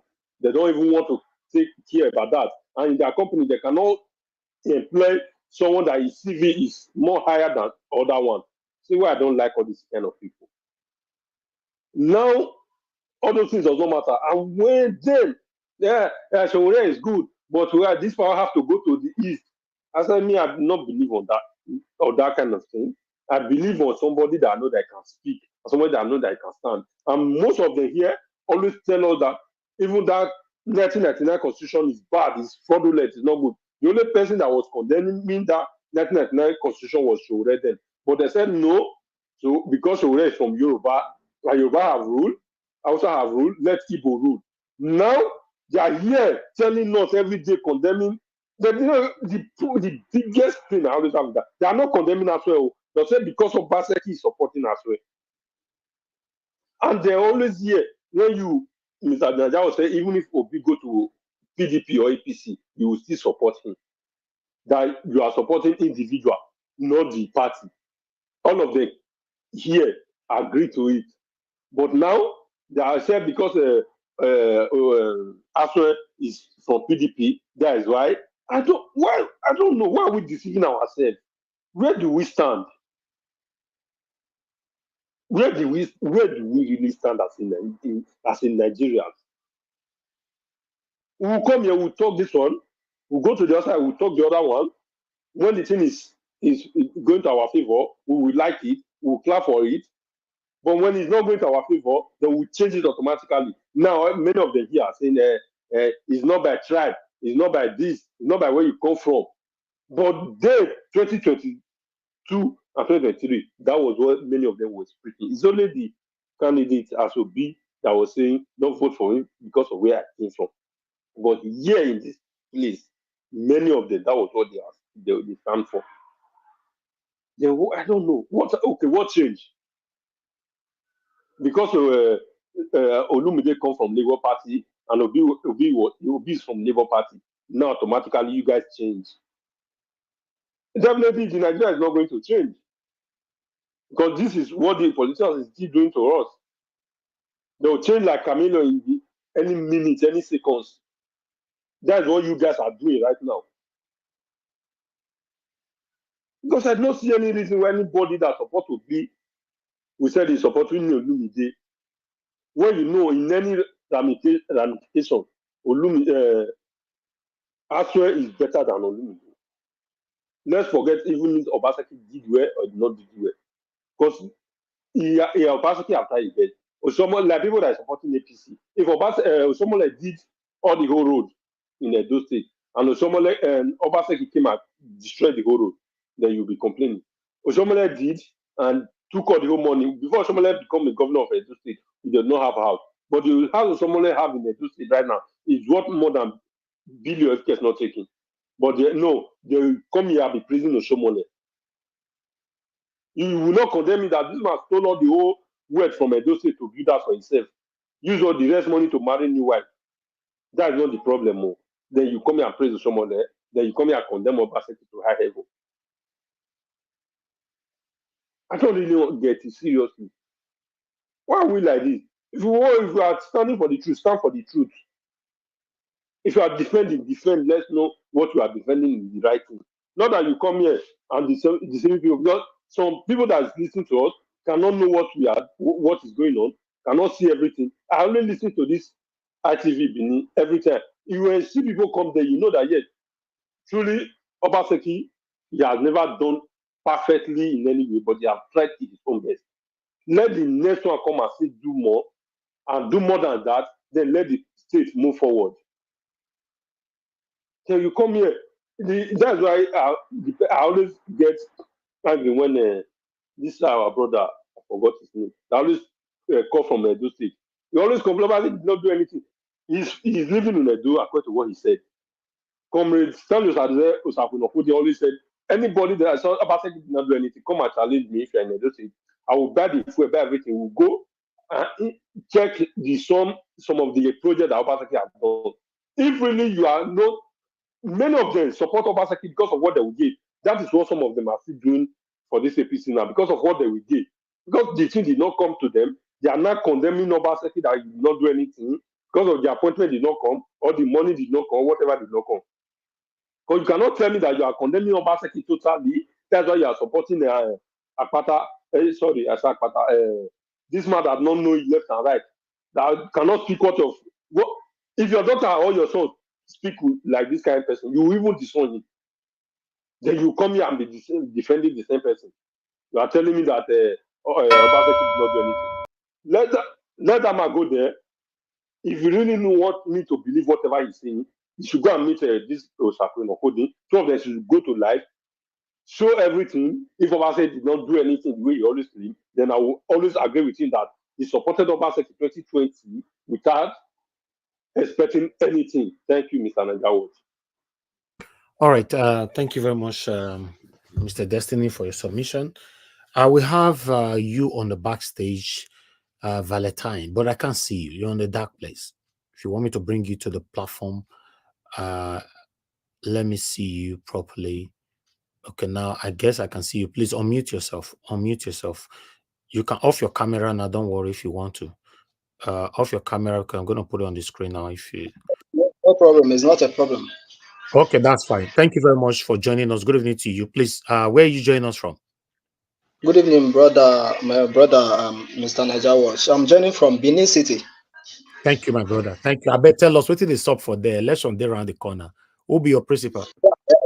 Election day around the corner, my brother.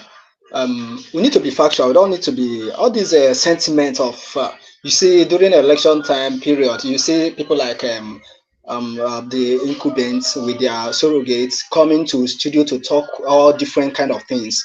My dear, my brothers and sisters here, we should have gone past that stage. If you are supporting any candidate, you have to go and verify, go and read about that candidate, go and read about what the person have done. See, Obaseki have tried in some areas, just like the way he increased the GDP of Edo State. Yeah, he tried in that area. In some areas of the economy of the Edo State, Obaseki tried. That's to be factual. But see, like our principal always said, Peter B always said that the main thing to calculate your effort in government is education, health, and other sectors. So in these areas, no, Obaseki didn't try in it. So in terms of the Agbero and the taxation of multiple taxation in Edo State, or basically where, let me use where I stay in Benin City, is not much in the time of Edo Obaseki. He tried in that area, but use that money to do what the time of you wanted to say. The time of in the time of Oshomole, everywhere now, Abo is starting destroying everybody. So now, in this time of Obaseki minimized it quite all right. He minimized it. Now he tried to build the institutions. He tried in that area building the institutions in order to control so many things. But see, the area of education, Obaseki failed. In the area of infrastructures, Obaseki failed. Obaseki did not do what, and that is the truth. That's why, for me, personal opinion, I think Obaseki didn't do as a technocrat. Obaseki didn't do as far as I'm concerned.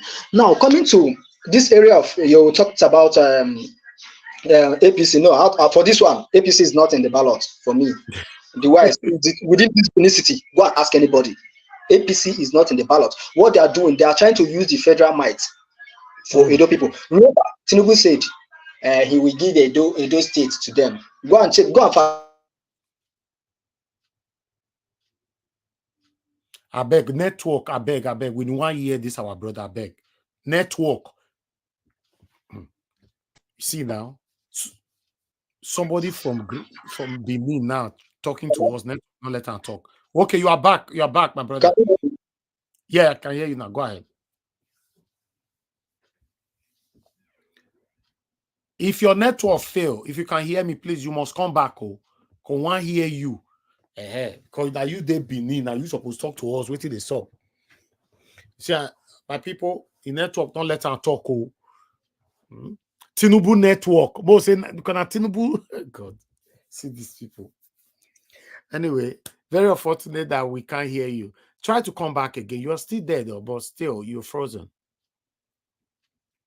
We can't hear him. I think we need to move on. Very sad. Very, very sad. The guy, the one you enter gear 2.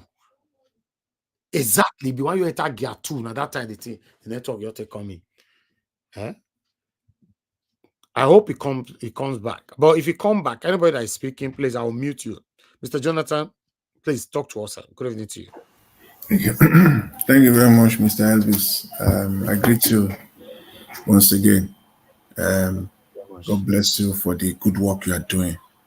And I greet all the fellow panelists as well. And those on the comment section. Mommy Diaspora, I greet you, man. God bless you abundantly.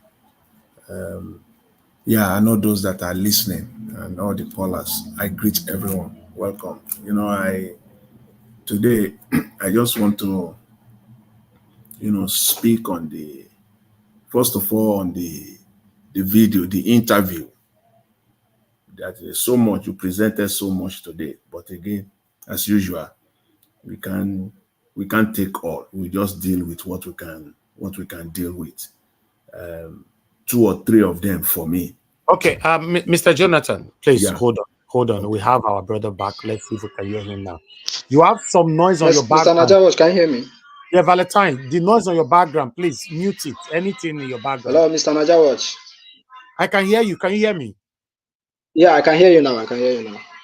Okay, there's a music playing on your background. Can you turn that completely off? Onyema, tell the person playing this music to off it, I beg. Please help me tell the person outside there. Okay, no problem. I'll turn it off now. Just now. Okay, go ahead. So now, coming to APC, I would say you people should fact check me on this one. The new returning officer now for INEC, for Edo State, returning officer. Check this thing I'm telling you. Check if that person is related to Wike or not. Check this thing I'm telling you. Yes, he is. I've checked. I've already. I found that out already. Now, this is what they want to do. The APC want to use the federal might. Then the PDP want to use the power of the incumbents. And that is why I always say to people, avoid anything PD, APC, they are one party. See, these people, they want to be as the political gladiators of the states. They want to use their power, their might on everything to get the thing done. For me, I believe in Oludi. That is the truth. I believe in him. If you listen, okay, look at Sunday Okwero. Sir? I saw Lumide Akpata that you believe on, right? Yes. Now look at how many times have Rufai Osheni invited this Sunday Okwero? How many times? So the same Rufai invited PDP. They came. That one was in his parlor, answered that interview. It's only Oludi that came to the studio. Just common sense should have told everybody. It's only Oludi that respect the people, come to the studio to talk to the people. Only that alone. Now, talking about the area of the bigotry. Now let's look at so many things. Bigotry going around everywhere within this period, trying to. They have I call those people, those Yoruba people that try to instigate Benin people against Igbo people. As I always tag them as Yoruba stars. I'm sorry to use these words, but those people that have no common sense, that don't see the leaders as the problem of the country, I call them. If you are from Igbo, I get known for you. But for this particular one, I know it's coming from the Yoruba people that tries to incite the Benin people against the Igbo people, and that is very nonsensical because, like Peter B always say, that even the hardship, the whatever it knows no stripe. Everybody now is buying fuel at almost 1,000 naira, and that thing, I've never went to any filling station to buy fuel. They asked me, where are you from? Which tribe are you? I've never. It's only when they want to share the national cake. No, none of them will talk about being Igbo, Hausa, or Yoruba, but it's only the stupid Nigerians. They always talk about, hey, this one is Yoruba, this one is Igbo, this one is this. That's nonsense. That they are arrant nonsense. Look at the issue of the Amaka case that arise. What happened in that video? Why was that video cut? They should play the full video of that lesson, of that live space. If they play it, you know that many people have talked that provoked Amaka to that anger to say such things. Some Igbo people are saying that Amaka is not Igbo. See, I'm supporting that Amaka to be an Igbo 100% because even in the Newton third law of motion, it says that action and reaction are equal and opposite. Every little science student knows this. Action and the reaction are equal and opposite. You cannot push somebody to the wall and expect that person to still remain calm. It's only a tree that you see that we're coming with a cutlass and still remains for it to be cut. No human, no animal can do that. In the case of MNK, Mazen Nnamdi Kanu, they keep on holding Mazen Nnamdi Kanu for hostage for all this while. The only thing we have to say is, as far as Mazen Nnamdi Kanu is concerned, if anything happens to him, they see. In fact, to be frank with you, everybody believes it that Nigeria, Igbo people, has no leader. But for this particular one, if anything happens to Nnamdi Kanu, they will know that if we have the leader or not. We are ready to go in for it. As far as I'm concerned, I'm ready to go in for it. If anything should happen to Mazen Nnamdi Kanu, because if Nigeria is actually working as a country, the law, the judiciary, everything have said release him first. But the federal government insisted. What do we have? We have three arms of the government. We have the executive, we have the legislature, we have the judiciary. But now the executive have captured everything. Okay, look at the statement that was released by the National Assembly. When did they sit to debate on that particular statement that they released? If it's not a state capture, this Madam Abia Kadere, Abi, whatsoever they call her, instantly everything you see this in letter heading from the National Assembly writing to Canadian government. When did they sit for that? That is the symptom of a state capture. Nigeria is captured, and many Nigerians are not seeing it. You see so many people, and that is why this man, most respected. In fact, I would say him to be the most respected man in Yoruba land. Fela Kuti say that Nigerians are suffering and smiling. Nigeria is the only country that you will come as a citizen. They will say that it will be good for you to get degree. When you get your degree, they will say it will be better if you get masters. When you get masters, they will say the best thing is for you to get PhD. When you get the PhD, they will end up electing a school dropout as a president or as a governor. using your PhD certificate or whatever to clean their ass. That is Nigeria for you. So we can never continue like this. For this coming election of Edo State, the wife of AI, not Igbo person, the wife of Aswe, not Igbo person. But we did not look at that angle. Go and fact check me.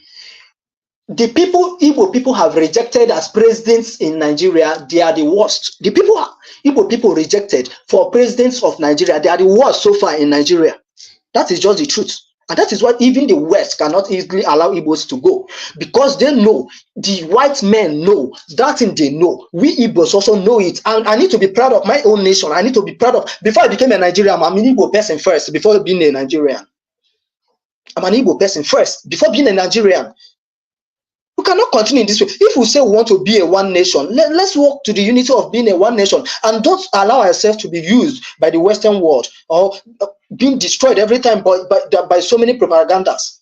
So if we want to go on our separate ways, but I don't think Nigeria meant to be. Nigeria is just like more of like a marketplace to the Western world. That is the truth. Because this disunity within this country is the thing that will give them the right platform for them to take everything away from us.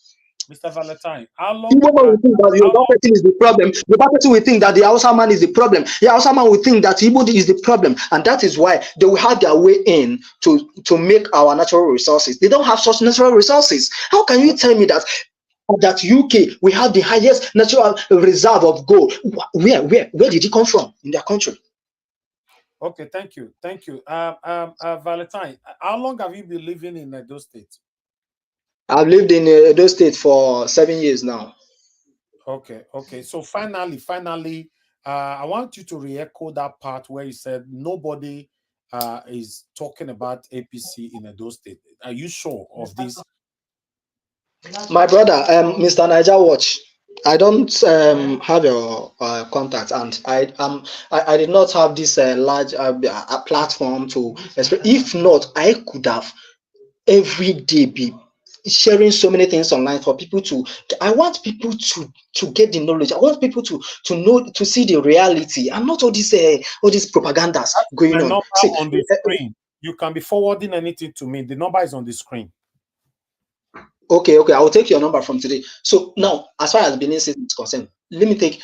If you want me, I will go around from some areas. I'll send you some of the responses from some people. Then you will get to hear from them directly. As far as this ballot is concerned, APC is not on this ballot. They are not on this ballot. In Benin City, I will not say those states because I'm not in Awuchi, I'm not in. But you see, this Benin City, APC is not on this ballot. I'm telling you, forget about all those propaganda. They come to social media. They come to. The other day, their chairman was in Arise TV talking rubbish. Look at the statement of a man that wants they want their party to win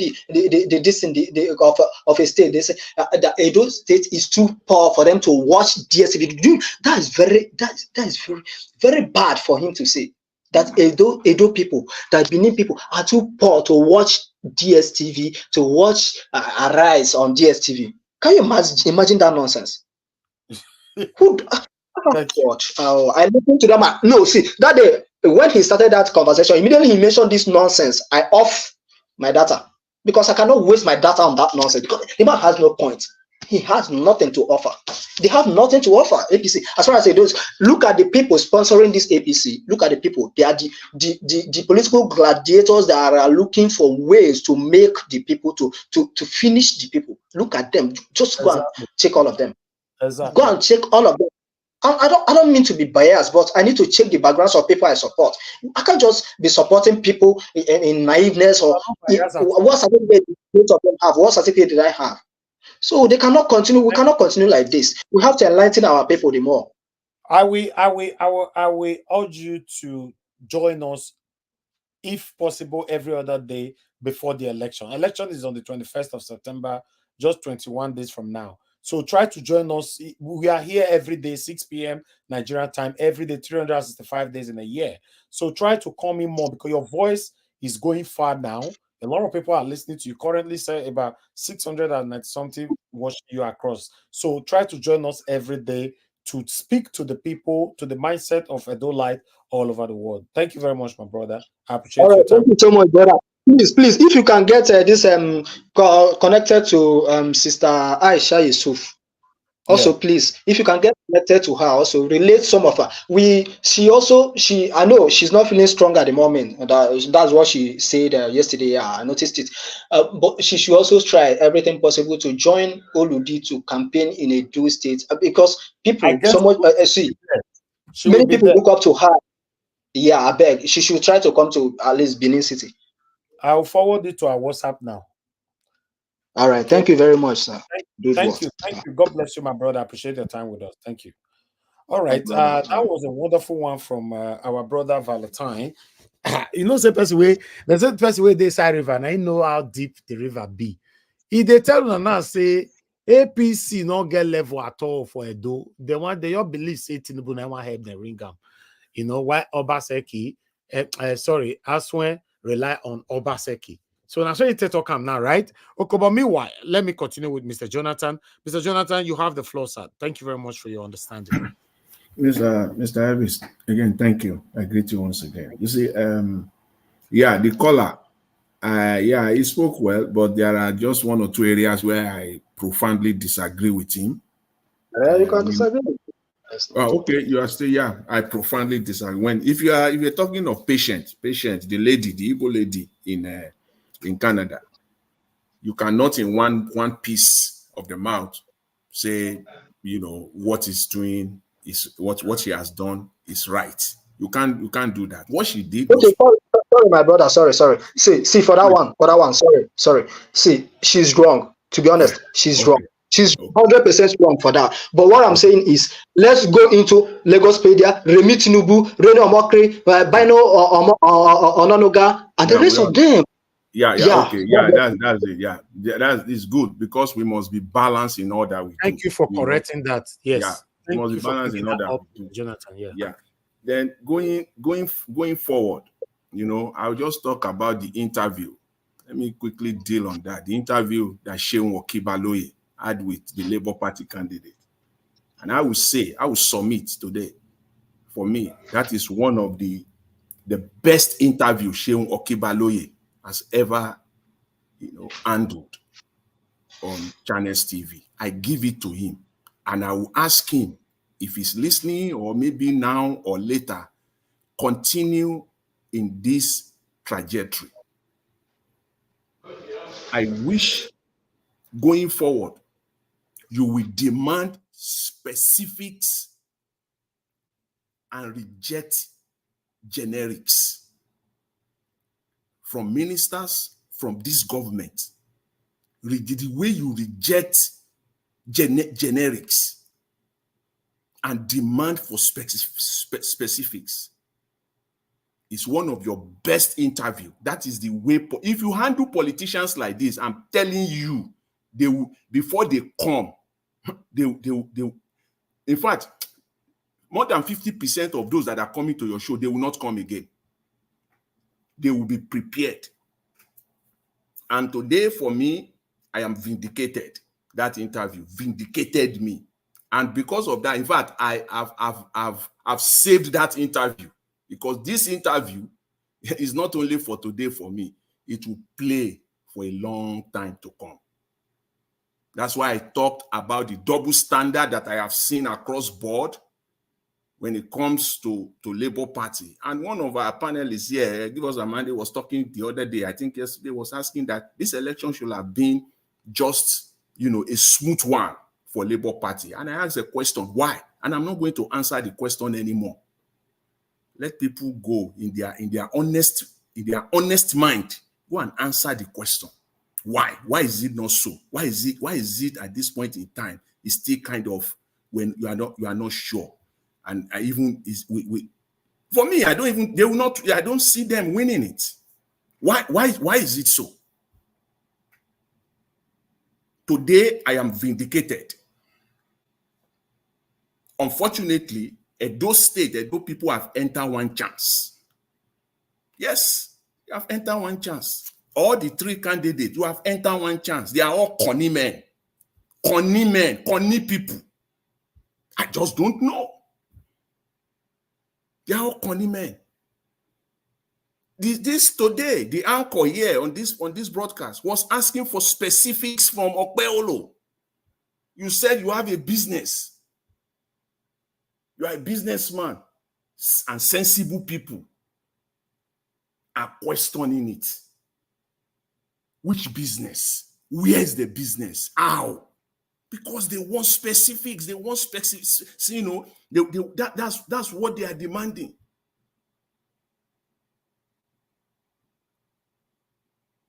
How on earth will it be that somebody, and never in Nigeria, no serious politician in Nigeria should ever, and I mean ever, come out and say, I cannot tell you the number of jobs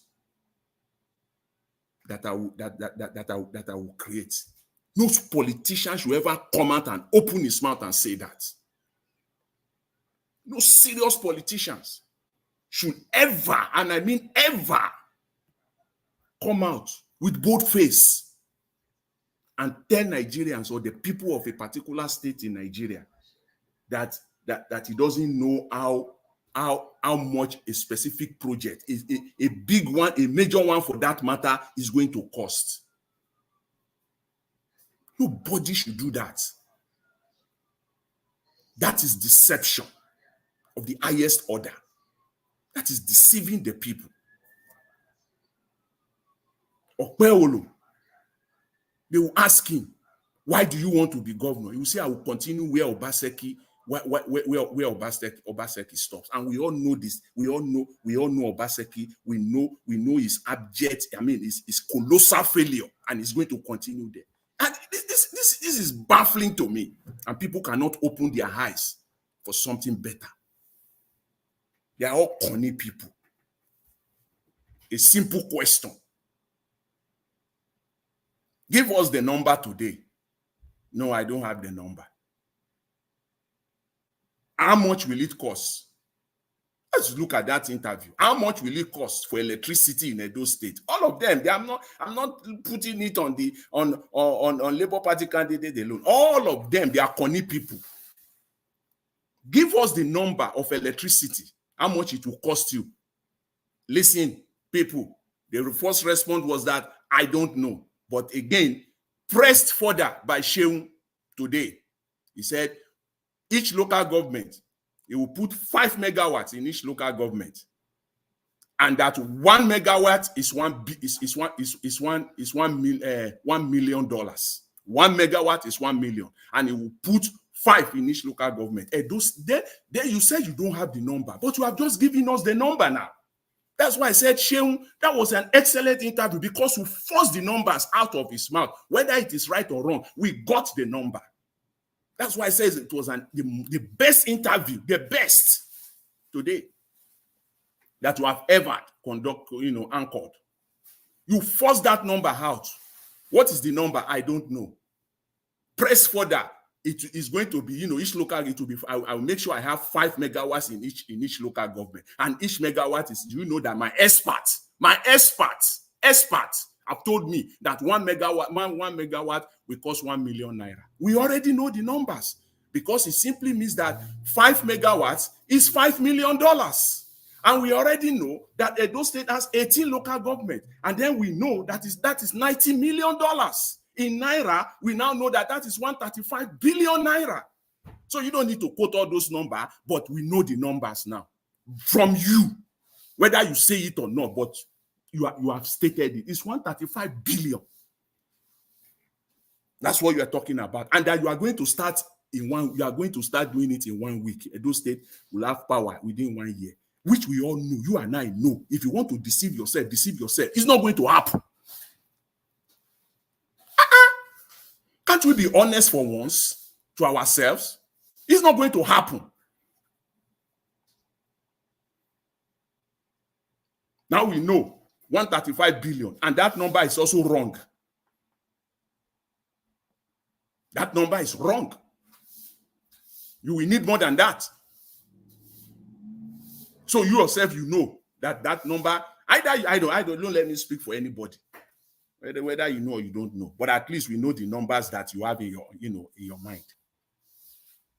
So why can't people just be specific? Okay, the number of people, all of them, the number of jobs. Throw the number out there based on what, based on the work you have been doing. It's only 20 days to election day, and you don't know yet already. Through your experts, your so-called expert now, they have not sat down now for the past 6 months. What are they doing now? What have they been doing to tell us now today, 20 days to election, that from the agricultural sector of Edo State, at least we are sure 5,000, 10,000 jobs. From the educational sector, from the health sector, based on what you want to do, you can project. They are projections. They are called projections. They know this thing. They are just conning people. It's called projection. It's called estimate. It doesn't mean that it is written in stone, but you must have projection. You know it now. You know. Not even people who call themselves investment bankers, people who call themselves lawyers of decades. You know now. You know. These are the things, and people just don't see it. So, but today, again, so much to say with respect to Edo State, but I've stepped aside. I don't want to even talk about. But today, the reason why I come back into it is because today I am vindicated, and I am glad. I am glad for that. I will leave that, with respect to Edo State. I will come to the issue of the video that as we've been talking about for the last few days. This Canadian lady. Yes, today I can say it is the Nigerian government. These people know how to play the gutter game, because 24 hours now has passed. We have not seen their reaction with respect to other related or similar videos. Somebody is talking on your background, please. Yes. See, we have not seen it. We have not seen the video now. For 24 hours now has passed. We have not seen the video. So, Abike Dabiri of the Diaspora Commission, what are you waiting for? Please bring it out.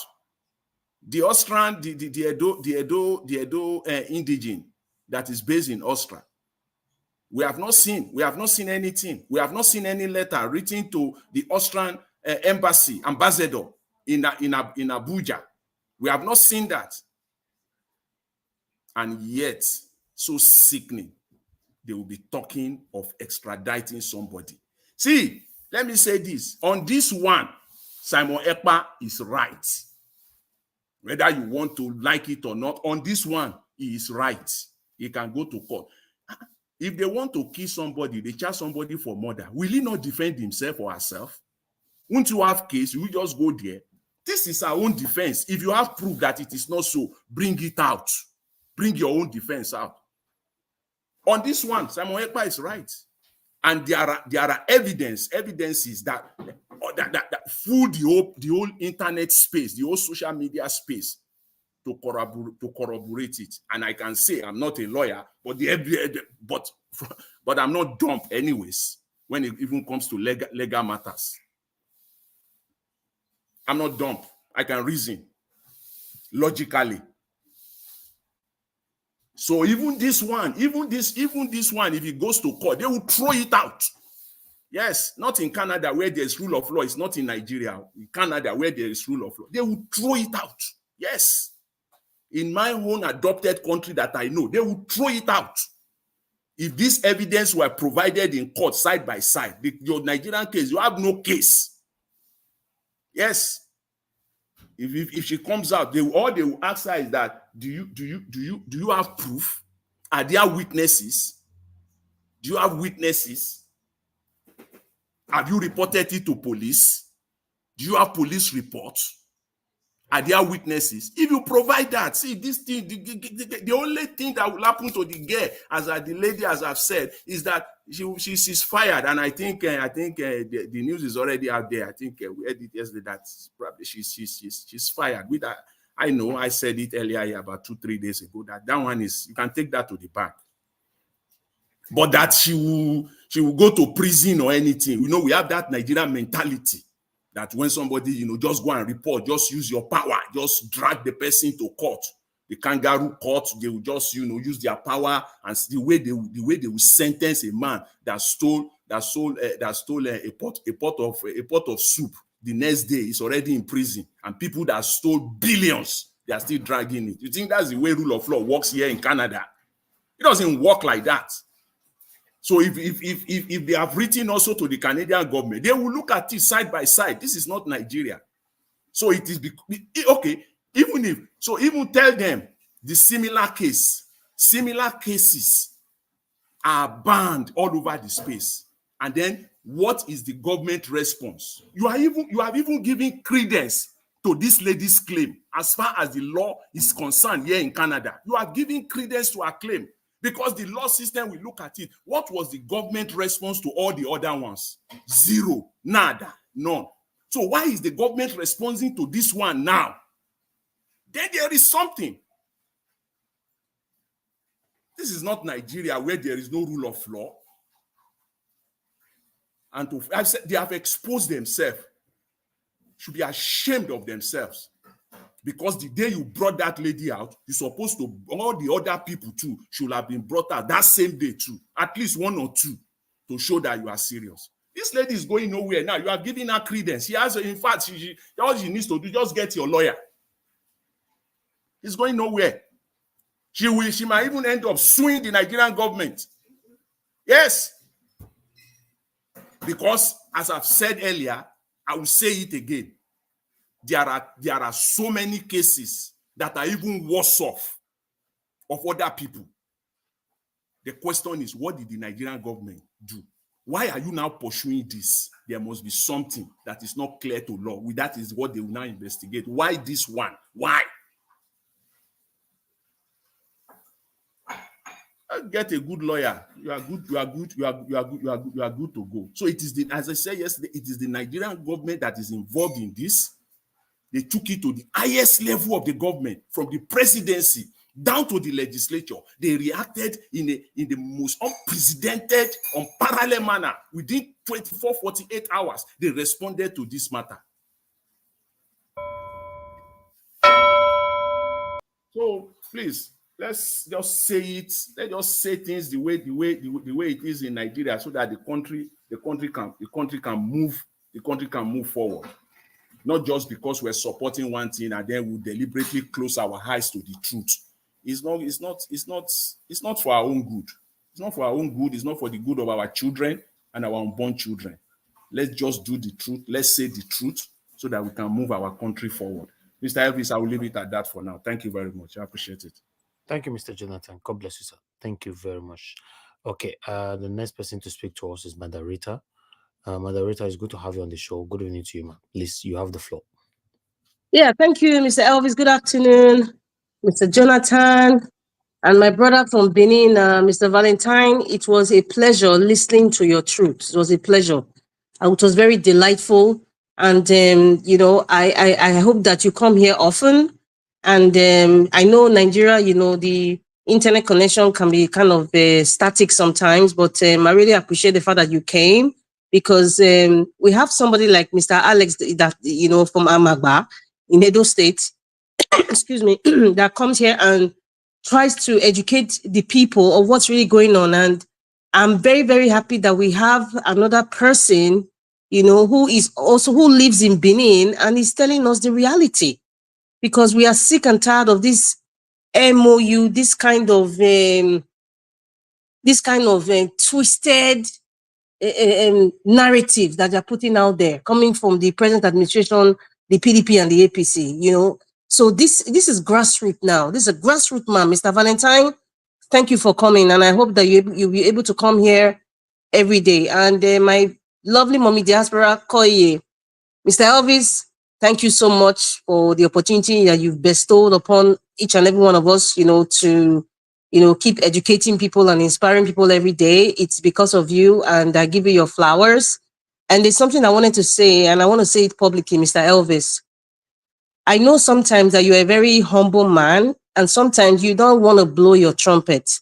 But I want to tell you today blow your trumpet. You've been doing a whole lot. I know for sure. I mean, I don't know all the details, but I just know that the kind of good guy that you are doing a whole lot for Edo State. In fact, for Nigeria, it's just beyond this everyday Nigeria watch. Blow your trumpet. You know what? You deserve it. You deserve it. You worked for it. You deserve it. So that's why you need to blow it out. So anybody who is not comfortable with it, that shouldn't be your problem. Thank you very much, Mr. Elvis, for all the sacrifices that you make. When you made 100,000 subscribers, you were very humble about it. You were very humble about it. And, that's what makes you unique in your own way. And, everything that you are doing today is because of consistency. I repeat, consistency is key. Quality and not quantity. Mr. Elvis, you have a lot of quality people here in the panel every day.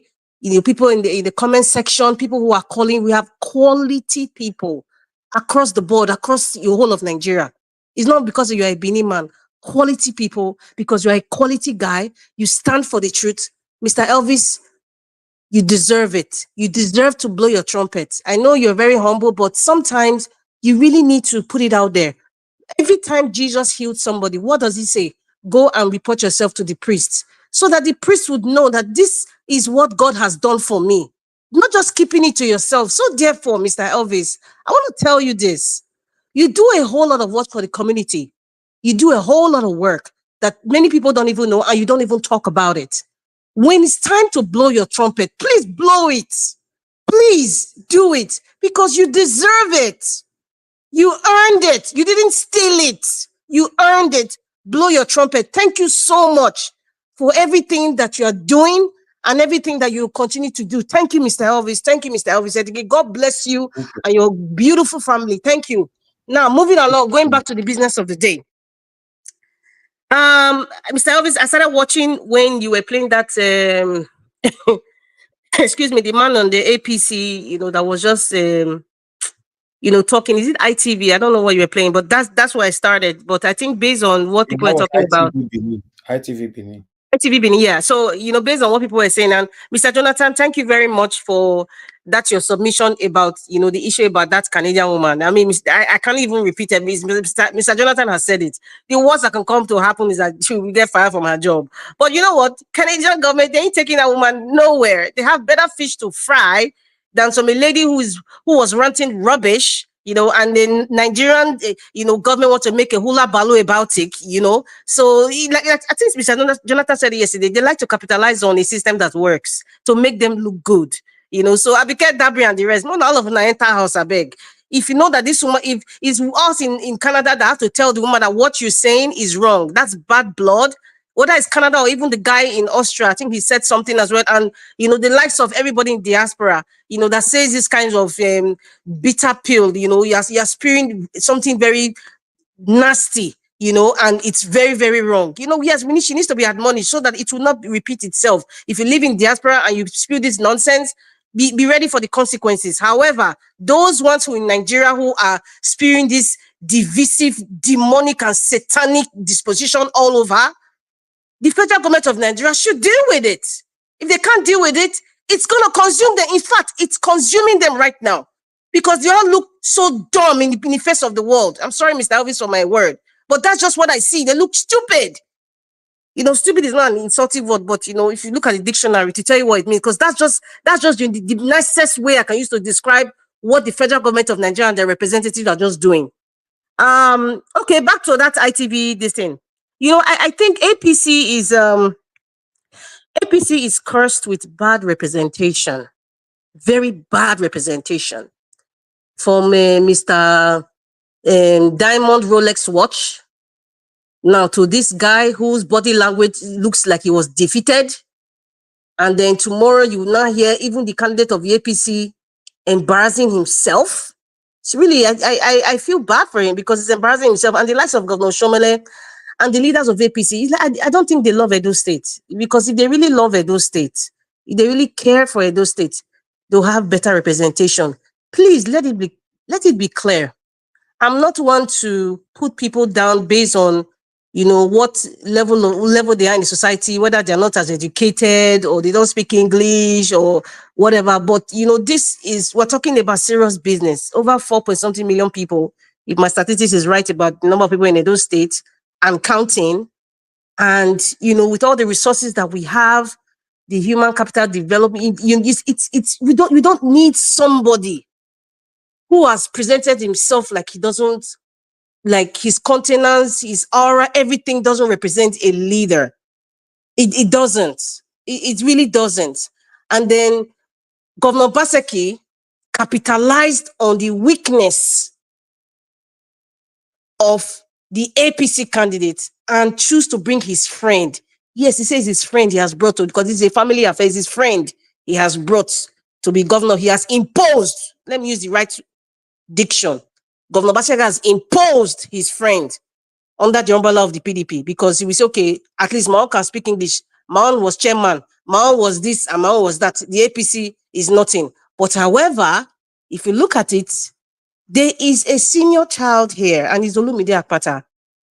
If you look at the semantics, if you look at everything that's been going on, Mr. Valentine, God bless you again. I didn't even realize that. In fact, we need more sensible Edo people, like people that live in Edo State, that can decipher and dissect what is going on politically in Edo State. Not people who are picking based on this wicked sentiment of tribe. Tomorrow, they will not go and criticize. They say Yoruba people are supporting is my brother Tinubu. However, most of you here are supporting Aswebi Godalo or Mr. Mondo Kwelowo because he used the term Esan term. You know what? Being educated, there's a difference between being educated and being civilized. Unfortunately, many of us are not civilized.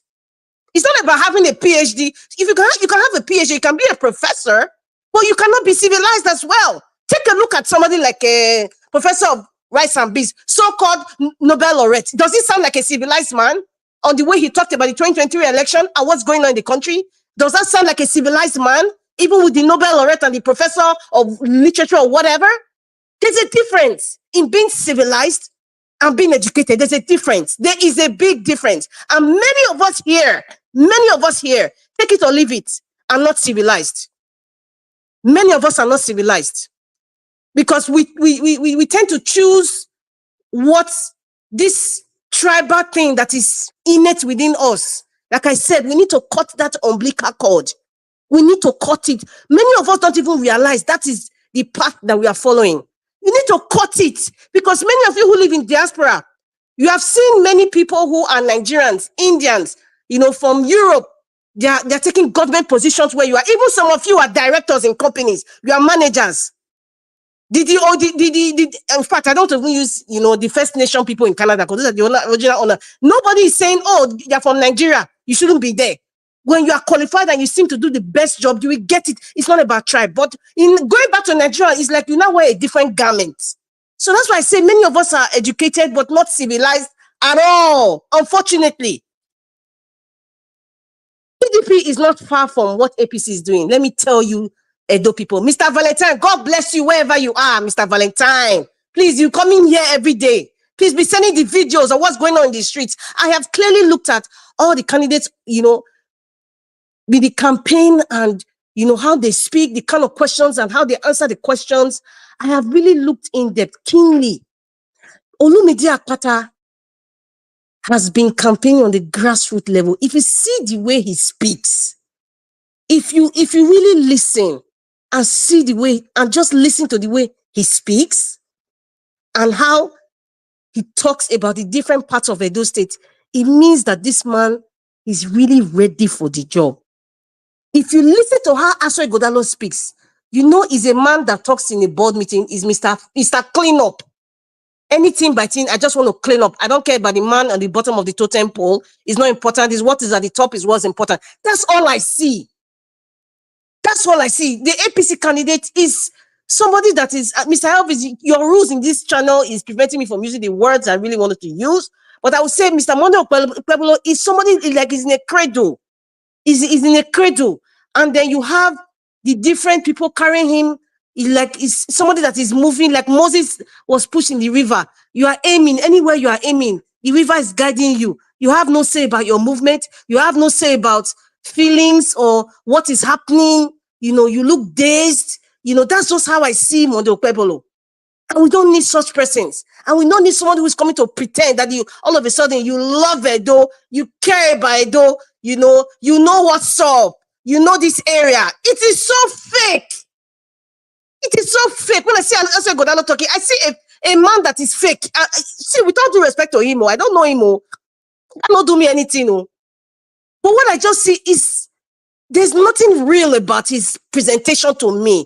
I don't know how you guys get your vibe. So, because when I pick a candidate, I'm not looking at your face. I'm not looking at your money that you have. And nobody should. Somebody was saying yesterday that was it Governor Baseki? I don't know. When you're saying he has so much money, I begged my friend to come. You impose your friend. Meanwhile, people who have worked with you in the party, you succeeded in dividing the party. In fact, Governor Baseki just indicted himself in those comments.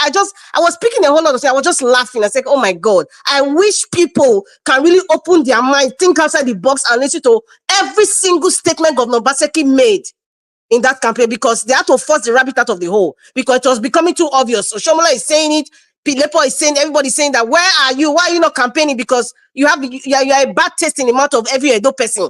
That's why you don't want to spoil it. And Aswa Igodalo knows that Obaseki didn't do nothing in Edo State. I repeat, Aswa Igodalo knows very well that Obaseki, apart from him being his albatross, he didn't do jack in Edo State. When Mr. Elvis was playing that video, I was almost in tears of Lagos State. Honestly speaking, I love my state. I love my state. I was almost in tears. There's something in me that was just like, Kai. Even Ekenwan Road, one of the best roads in Benin, Ekenwan Road for the past 8 years. Have you both seen the Ekenwan Road of now? Have you both seen the Ekenwan Road of now? Do you know how many kilometers Ekenwan Road is? Can you tell us the expenditure of Ekenwan Road? I don't know how to describe it to people who don't know Ekenwan Road. Maybe it's that Lekki Road after Chevron to GIG. I don't know how the distance now. It has for 8 years. Let me even use from that. What's the one Agbado collecting funds? That's the Lekki toll gate. So maybe where you have GIG. That's I would say that's the distance for 8 years. Mr. Elvis, it was painful to watch that video. It was painful to watch that video you were playing in Lagos State. Seriously speaking, and nobody should come here to tell us that Lagos is a federal capital. Lagos has a higher IGR. What is wrong with people? Even Mr. Destiny, with the limitations of what he understands about good governance, at least he's able to decipher and see that, listen, these people are playing tricks on us. These people know the right thing to do, but they are stealing from us. It's so like Mr. Valentine now, that spoke from Benin. If he lives in diaspora and he sees what government does for his people, I'm sure what he said today is the tip of the iceberg of what he will have said of what is happening in Edo State. I forget about other states now because Edo State is the project. And if people feel that, why she's so emotional, I am bloody well emotional, for crying out loud. I would be emotional. If I'm not emotional, I'm a demon. I must be emotional because this is serious business. We're talking about healthcare. We're talking about human beings here. Quality of life. How dare you come and tell me that I'm being emotional? I must be emotional. I must be. If you're not emotional about what's going on in Edo State, you are a demon. I said so. I said so. I must be emotional, and I don't care if anybody says I hate Governor Baseki. Listen, you can use any adjective to describe yourself, not me. It doesn't remove one hair, or it doesn't change the quality of my life right now. My duty is to educate the people and open their minds of what real governance is. Real governance is. What it is to care for people outside your immediate family. What it is to love people unconditionally. Bring people together. That's what we're talking about. So anybody talking outside this, if you see me in real life, you can't even challenge me. You can only type rubbish. But it is my duty. I keep saying it, duty. What is your duty? It is my duty to come here. Just like it's Mr. Elvis' duty to sacrifice, even if for the time with his family, to come here and to bring this forum so we can educate people. So it is my duty to educate people. If you're not inspired, that is not my That's not my problem. However, I have given the information that you need to hear. If you don't want to take it, whatever you see, as my friend will say, if you don't listen, you will feel. If you don't listen, you will feel. Going along, Mr. Alvis, last thing about that young man that died, unfortunately, his soul rest in peace. You see, when we fail to fix Nigeria, this is what is happening. Last month, I think it was Justice Ajumogobia's daughter that was spied by her domestic staff. Now, this young man, his life, Nigeria happened to him. Take it or leave it. Yes, Nigeria happened to him. When we are telling these elites they should fix Nigeria on a normal stance, have you seen the country where you live, people in the army and their wives and their children, have you seen army people escorting them everywhere? If not, Nigeria is a useless country. If not, Nigeria, why will you be using security agencies to protect your child? This is why we are telling the elite, fix Nigeria. So no man will not look at your child as a hindrance to his success or look at him as a piecemeal and then do something bad to them. Fix Nigeria, because this thing is consuming all of us. Take it or leave it. Even if you live in diaspora, it's not my business. One day you will go to Nigeria. One day I pray you don't be a victim like many diasporas that have come to Nigeria and they're victims of bad governance. Thank you very much.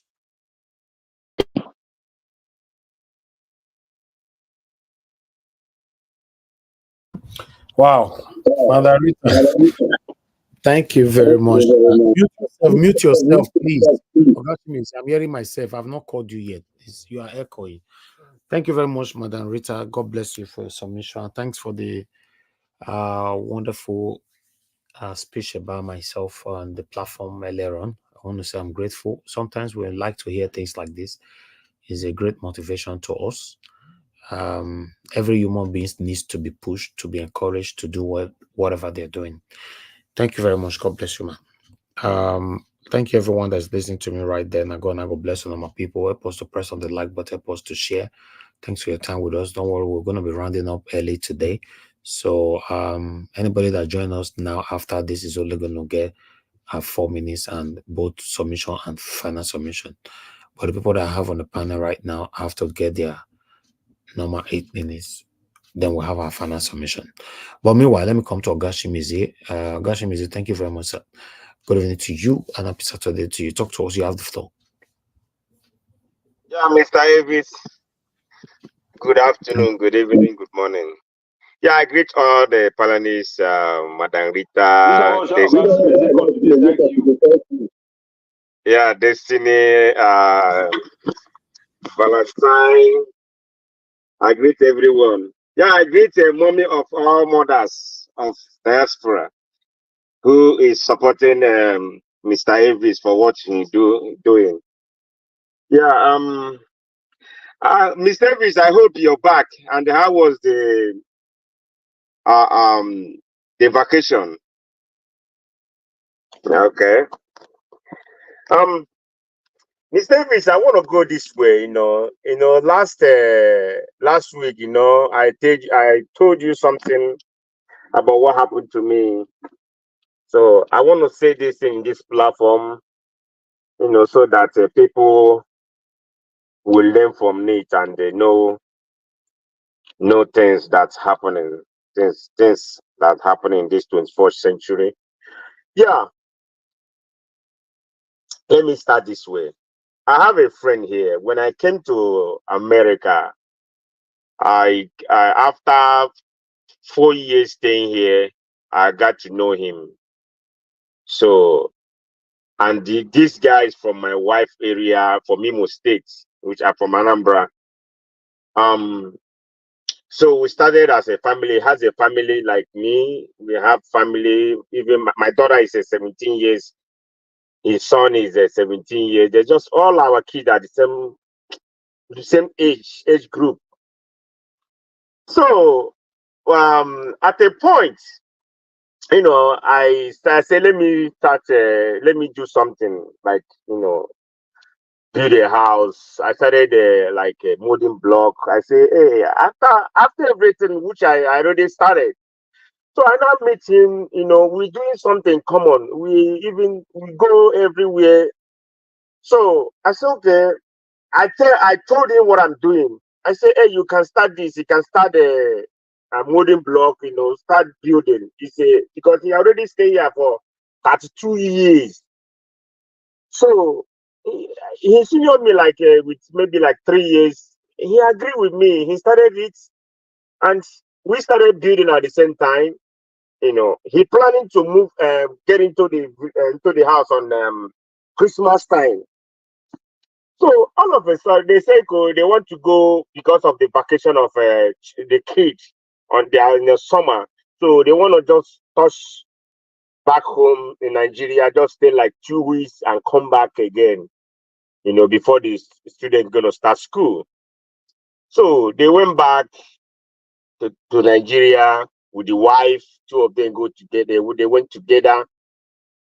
So to see the building that is building. So all of a sudden, I received a call a week. Today is Saturday. I received a call on Saturday, which today make it 3 Saturdays. He say Ugochukwu is dead. I screamed and I shouted. I said, what happened? They said they poisoned him. Oh, I cried. In fact, I haven't cried. I haven't wept. The death, it's like I haven't believed it up till now. So what happened? No, he never believed that such a thing will happen. That happens. So I said, when you go back down there, you don't know who is who. Don't take. He went and drank with people, with villagers. You don't know their minds. They just poison him and kill him. He's dead, which is he's in the mortuary back in Nigeria. There, the wife returned a week today. So it's so bad. People, when you travel home, please let me So say he this. traveled. He traveled from America to Nigeria. Yes, my brother. I'm still weeping and crying. Nothing have touched me like this ever in my life. He traveled from here to Nigeria. They poison him. He vomit blood. And the wife, even the so-called hospital, the wife said, I know this is a poison. Can you give him the doctor? He was telling the doctor, can you give him antidote so that let's see whether he will survive? What the doctor said, what do you know? And the woman is a nurse here. He said, do you know what I'm doing? I'm a doctor. He just give him injection. He said, what kind of injection do you give him? He now started quarreling with his wife. Immediately he gave him that injection, the next thing, before 20 minutes, he give up as a ghost. So it's very painful. Please, people, when you from here, you don't know the mindset of people back there. There's so many evil. I never believed in this 21st century that people are using their brain to do something good, but they use it to kill somebody. What is their envy, or what is the gain when you kill someone? You just travel back from here to Nigeria just for 2 weeks. It's no sick, nothing. But it's so bad that our people will be doing such a thing. So my people, they have to learn. They have to learn that when you get back to Nigeria, everybody's a suspect. Everybody, just bear in your mind. Even if you want to drink, hold yourself. So you never know. Please, because this kind of death, I don't know, it's a very big burden to us. He has a family here. The house he bought here just 5 years ago. I don't know where are we gonna start. It's a very big something, but all the same. So please, my people, we have to be careful. Everybody's not your friend. Please. So let me go to it's very so bad. Let me go to the business of the day.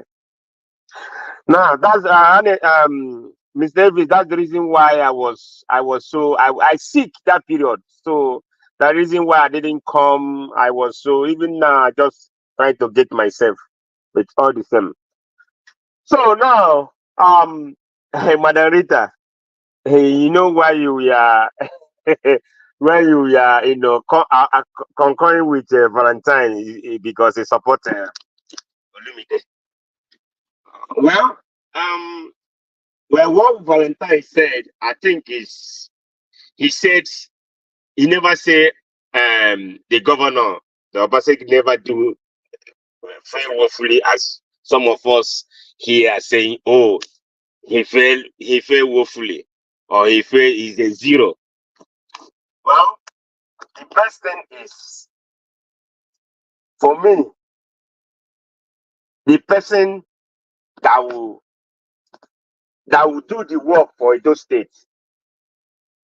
I still saying it is Asue, because I can never ever say Asue and the Opowolo is the same. No, the person that say, oh, he doesn't speak English, he doesn't know how to speak English. English is no more priority.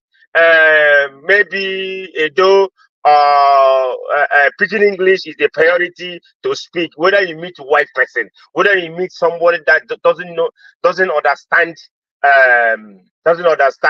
pidgin, speak either Edo or Isha. You will understand. That's why Igbo. There is one Igbo. He say one Igbo say Eji Bagwa. It can use Igbo to tell an Oyibo man something to understand, which is no. You just starting just being just want to say it. He can never understand what you're saying. So like Midwest people that always say campaigning for Mondo. I don't get it. You say English is nothing. You can speak other language. Why would you say that? In fact, even the Midwest people, you can even speak more than the person you're supporting. And you're supporting him. For me, if I see something that is not working, I will just retrieve myself back. I said, no, it doesn't work. It doesn't worth it. Like two Nigeria yesterday, two Nigeria yesterday. It's no more supporting or saying Trumbo is doing well. No, when you see somebody that doesn't know how to do the job or doesn't know how to come out and express his feeling, you can't start. You can't say I will support that person. Rather, you will go back and say, no, I won't do that. You can't see road. I said, no, I like to enter bush. I want to enter this forest. That is the way the road is. And you see road. That's one thing some of us are doing. Odua, the same thing. So speaking English is nothing. Why is it something? You can travel abroad. You can travel so many places for the foreign investors to come into your state. You're telling me if you go there, you start speaking Asian, even if you know how, even if God doesn't know how to speak Asian, or if you just say, we need water. Can you give us water? We need agbado. Can you give us agbado? I will give you agbado. Come on. What are we talking about? Let's know that yes, English is not our our culture or our language, but it's what we use to communicate. Both white, black, blue, red. Without English, you can't do some certain things. You can't go to some places and speak. That's why this man don't want to go anywhere to speak. So my other people, it left for you to know what is right and vote for Aswe. He has a capability to do the job. So for me, I stand with Aswe. He have, in fact, this one that say, oh, he doesn't have sympathy, he doesn't have this, he have it all. And let me tell you one thing. Aswe doesn't have any, he doesn't hold any position in this any place. And I wouldn't say, oh, you hate him, you don't like him, he doesn't do this until when he assume office, then start his work. That's why you come out to criticize him. But for now, you don't criticize him for nothing. If you're criticizing him right now, that means I think you're doing yourself. Because it's not him that on the seat of governor. So we have to know that he have the right to campaign, to do this governorship, so that people will understand that yes, he will do the job. My other people, please, he is the man who gonna pilot Edo affair, and he will get it right. Thank you, Niger Watch. All right. Thank you very much, Mr. Chimeze. Thanks for your submission, and I send my condolences to the family of your friend. And it's very, very pathetic, sad story to hear that somebody who traveled all the way from abroad to Nigeria and things like that happened to him. Yes, it's happening. It has been happening before so many times, happening in different states in Nigeria. I wish our government can take it very, very serious to prevent it from happening again prospectively. But what do we know? I'd like us to move on. Thank you very much, Mr. Johnson Emmanuel. Thank you very much, sir. God bless you. I appreciate you for all you do. Thanks for the super chat. May your pocket never run dry. All right. We have Mr. Efe trying to call us. Mr. Efe, I'm returning your call quickly if you're there, so that your call might probably be the last call we are taking tonight. So pick your call, your phone, so that you can talk to us quickly. Mr. Efe, are you there? Okay, he's not picking. Maybe he don't have, maybe he does sleep. Okay, let me come to everybody on the panel. I've given their submission. Mr. Chris just coming in now. Mr. Chris, you're going to get 4 minutes because we are rounding up now. We don't want to stay that long to this Saturday. But meanwhile, before I come to Mr. Chris, I'm going to leave you, Mr. Chris, to the last. Let me have my final submission by coming back to Mr. Destiny. Mr. Destiny, you have your 4 minutes. Please talk to us, sir. Yeah, I'm here, Mr. Elvis. Thank you, bro. Okay, your 4 minutes. Thank you. Okay. I appreciate everyone who don't speak for here today. It's not easy. But I still talk one thing, you say.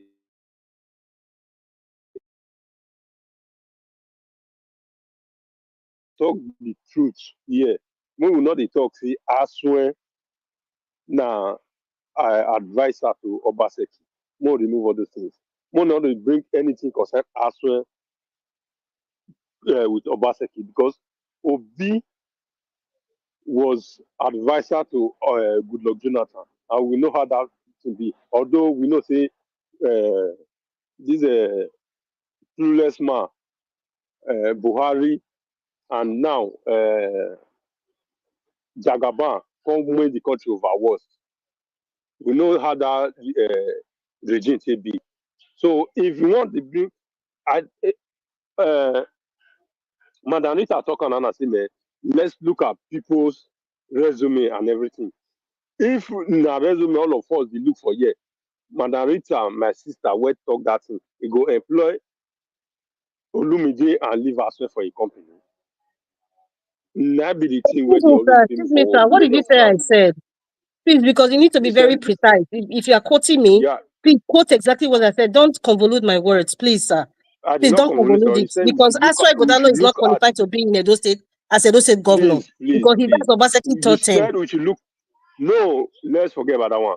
Because if we talk about that one, let's look at Obi, who you support 2023. I Please, support that's Olumide what I'm Apata. I saying. support Peter Obi not because he's Igbo, because you people have brought that to I me did not several say it's times. Igbo. I did not say it's Igbo.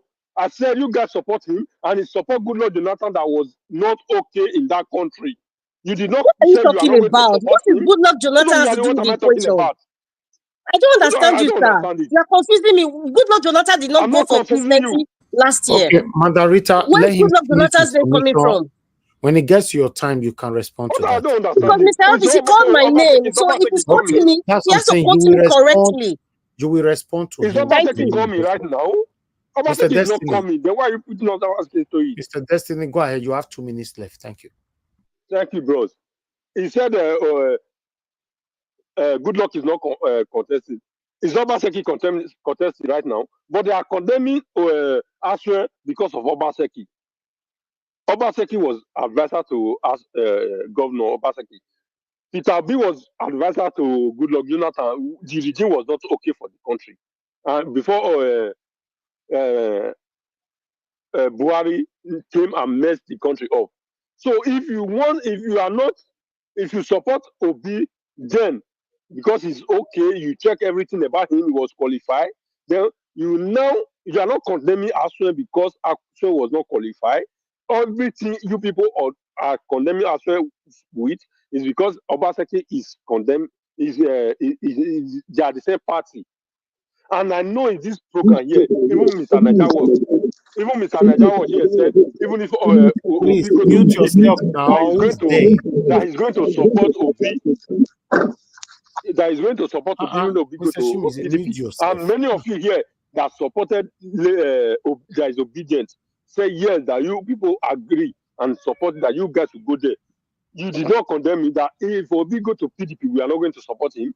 Now, as well as in PDP, you guys are condemning as well because it's from PDP and you are supporting Akpata. So that's my hypocrisy. And APC people, I said I condemn those people totally. If you do not choose as well, choose Olumide. You understand? Don't use maybe because this person is there to support person. That's my problem. Support person that you know that this person is capable of doing something. Why are you people hypocrites? I don't like it. Okay. Thank you, Mr. Destiny. Thank you very much, sir. Thanks for your submission. All right. No. Please. Everybody just stay. Let me call you myself, please. Just hold on. Hello, Mr. F.A. Thank you very much. Good evening to you, sir. Talk to us. Good evening, sir. Good evening, sir. Thank you. Go ahead, sir. Talk to us. The reason why I call this evening, people wey dey talk say Aswen never rule for, he never stand for any office for Edo State. I don't know why. Even this Olumide wey dem dey support, so if you ask these same people now, say, do you know Olumide Apata, you know her? See, Nigeria, I can't discover one thing.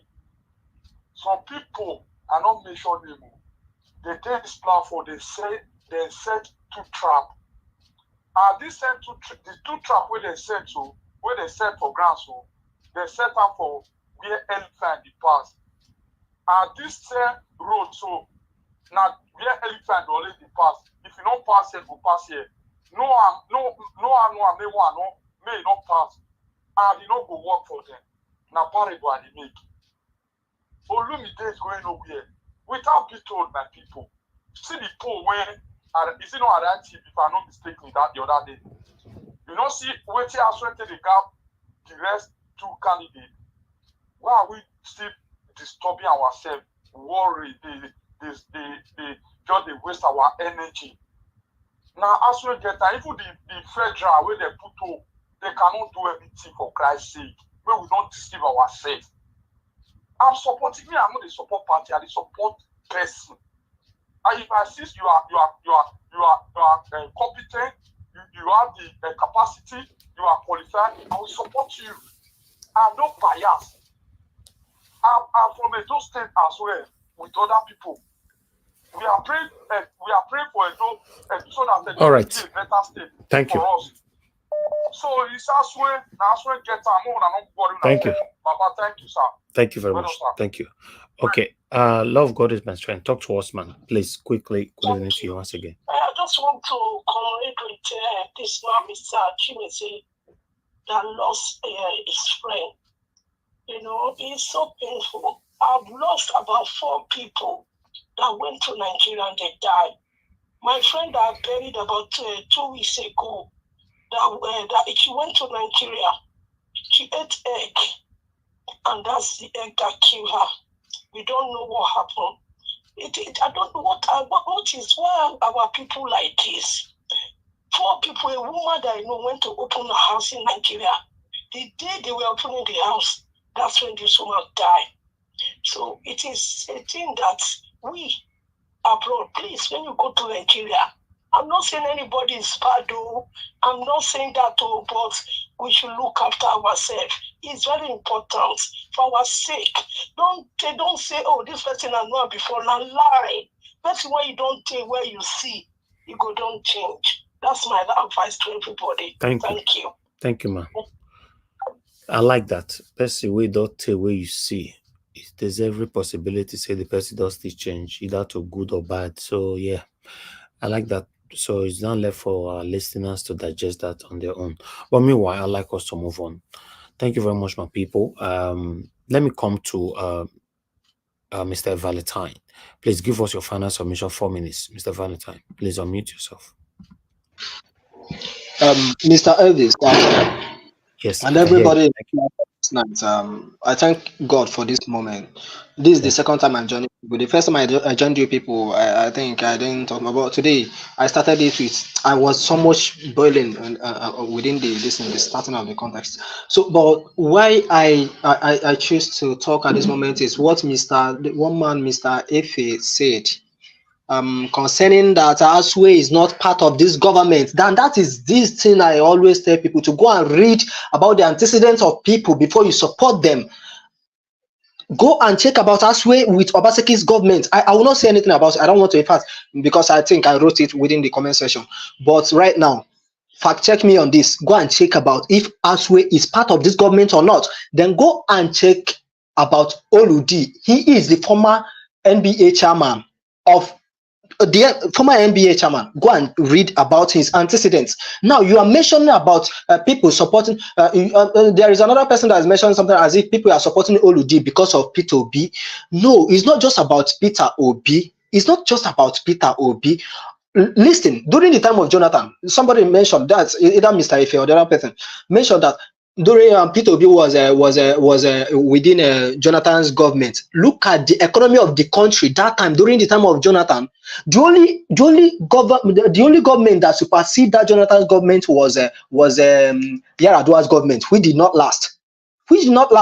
Except that Peter Obi was among the economy advisors of Jonathan. The same thing with this woman Ngozi Okonjo-Iweala. Look at the economy of the country as at that time. Let's check about the antecedents and don't fabricate lies. You are now saying that Aswe is not part of this Obaseki's government. Aswe is 100% part of this Obaseki's government. You cannot take it away from him. Go and check about the former NBA chairman Oludi, so that you know what to educate people. You don't tell your people lies. Nobody should be telling lies. I like saying the truth. See, any person supporting any candidate here, I challenge any person to give me a date for any debate. Then let's bring out all the facts. Let's know. Anybody that is willing for it, let's do that. Go and check about your candidates. Don't tell me that. Yes, I did not go against that is APC this thing because of English. No, English is not our mother's tongue. It's not that. It's not about just English. It's not about English. That man is push and start. There are people pushing him, and that is the truth. There are people pushing that man. Aswe is good at speaking English. He can speak from now. He can convince you with any length and breadth of any grammar that you want to hear. But that's not what we want. Look at the antecedents. That is the way to go. And not just telling me, well, I'm supporting Oludi because of Peter Obi. It's not just about Peter Obi. It's not just about Peter Obi. In my own state, I did not support somebody that Peter Obi supported based on he's from Labour Party. I supported another person, but that person came from a weaker party. But I saw that person. I supported him from Enugu State. The person I supported that time from Enugu State was the APGA candidate. I thought he's a better candidate than even that Labour Party candidate. It's not about candidates or parties or whatsoever. Look at their antecedents. Look at their antecedents. Let's stop about all these nonsense sentiments of because of this one, because of the other one. So I thank God for this moment, and I appreciate everybody. Madam Rita, I appreciate you so much, and the mommy in diaspora and the rest of it, Mr. Elvis, I agree to you so much. God bless Thank you, you. my brother. Thank you. God bless you. Please join us more often. Election is around the corner. Let's save our state. I'm very happy that you joined us all the way from Benin today. So I would prefer to listen to someone like you more because you're on ground. You know what is going on there than many of us that is talking from diaspora. So now God bless you, my brother. So I'm looking forward to either seeing you tomorrow or Monday or Tuesday, any of the time that you know that is more suitable for you. Come in and put a voice out there. Thank you. Thank you, brother. Thank you. Let me call on the next person to give us final submission, which is Madam Rita. Madam Rita, your final submission, 4 minutes. Oh, that was quick. Yeah, my final submission, the message is clear. And I'm very happy, Mr. Valentine, that you came out today. Because if it was Mr. Alex that said what you said, they will say, oh, Mr. Alex, you hate Obaseki. Mr. Alex, you hate me, Mr. Aswai Godalo. Mr. Alex, you are being biased. They did not fix your road in Namagba. That's what they will say. Thank God for Mr. Valentine, who has come out today to exonerate Mr. Alex when he comes out every day shouting on the top of his lungs, telling people this is what is happening, this is what is happening. But I am going to still repeat it again. And you people that know what I'm saying, know in your heart of heart what I'm saying is true. You are not being civilized. You are picking Aswa Igodalo based on tribe. Period. You do not want to admit it because you do not want people like me to accuse you tomorrow if you're not judging Bola Ahmed Tinubu to say, or judging you people from the southwest, or those people who are being who are tribal bigots to say, oh, you're supporting Agbado because you're Yoruba brother, because you are replicating that attitude right now in Edo State election. So that's why you would never admit it, and I don't even expect you to admit it. Isn't it funny? Those of you who say that you are obedient, and the other day, I think Mr. Imovo was saying, some of us who are obedient, we're in PDP and we're from APC. I asked Mr. What's his name, Mr. Imovo, I'm sure he's listening to me, or maybe his handlers. Did you vote for Peter Obi? He didn't answer that question.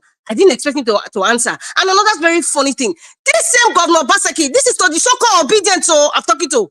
This same Governor Obaseki, number one, why are you obedient? Because you preferred Peter Obi to be the president of Nigeria, because Peter Obi would transform Nigeria to where it ought to be. This same Governor Obaseki prevented the man that you support from using Ogbe Stadium.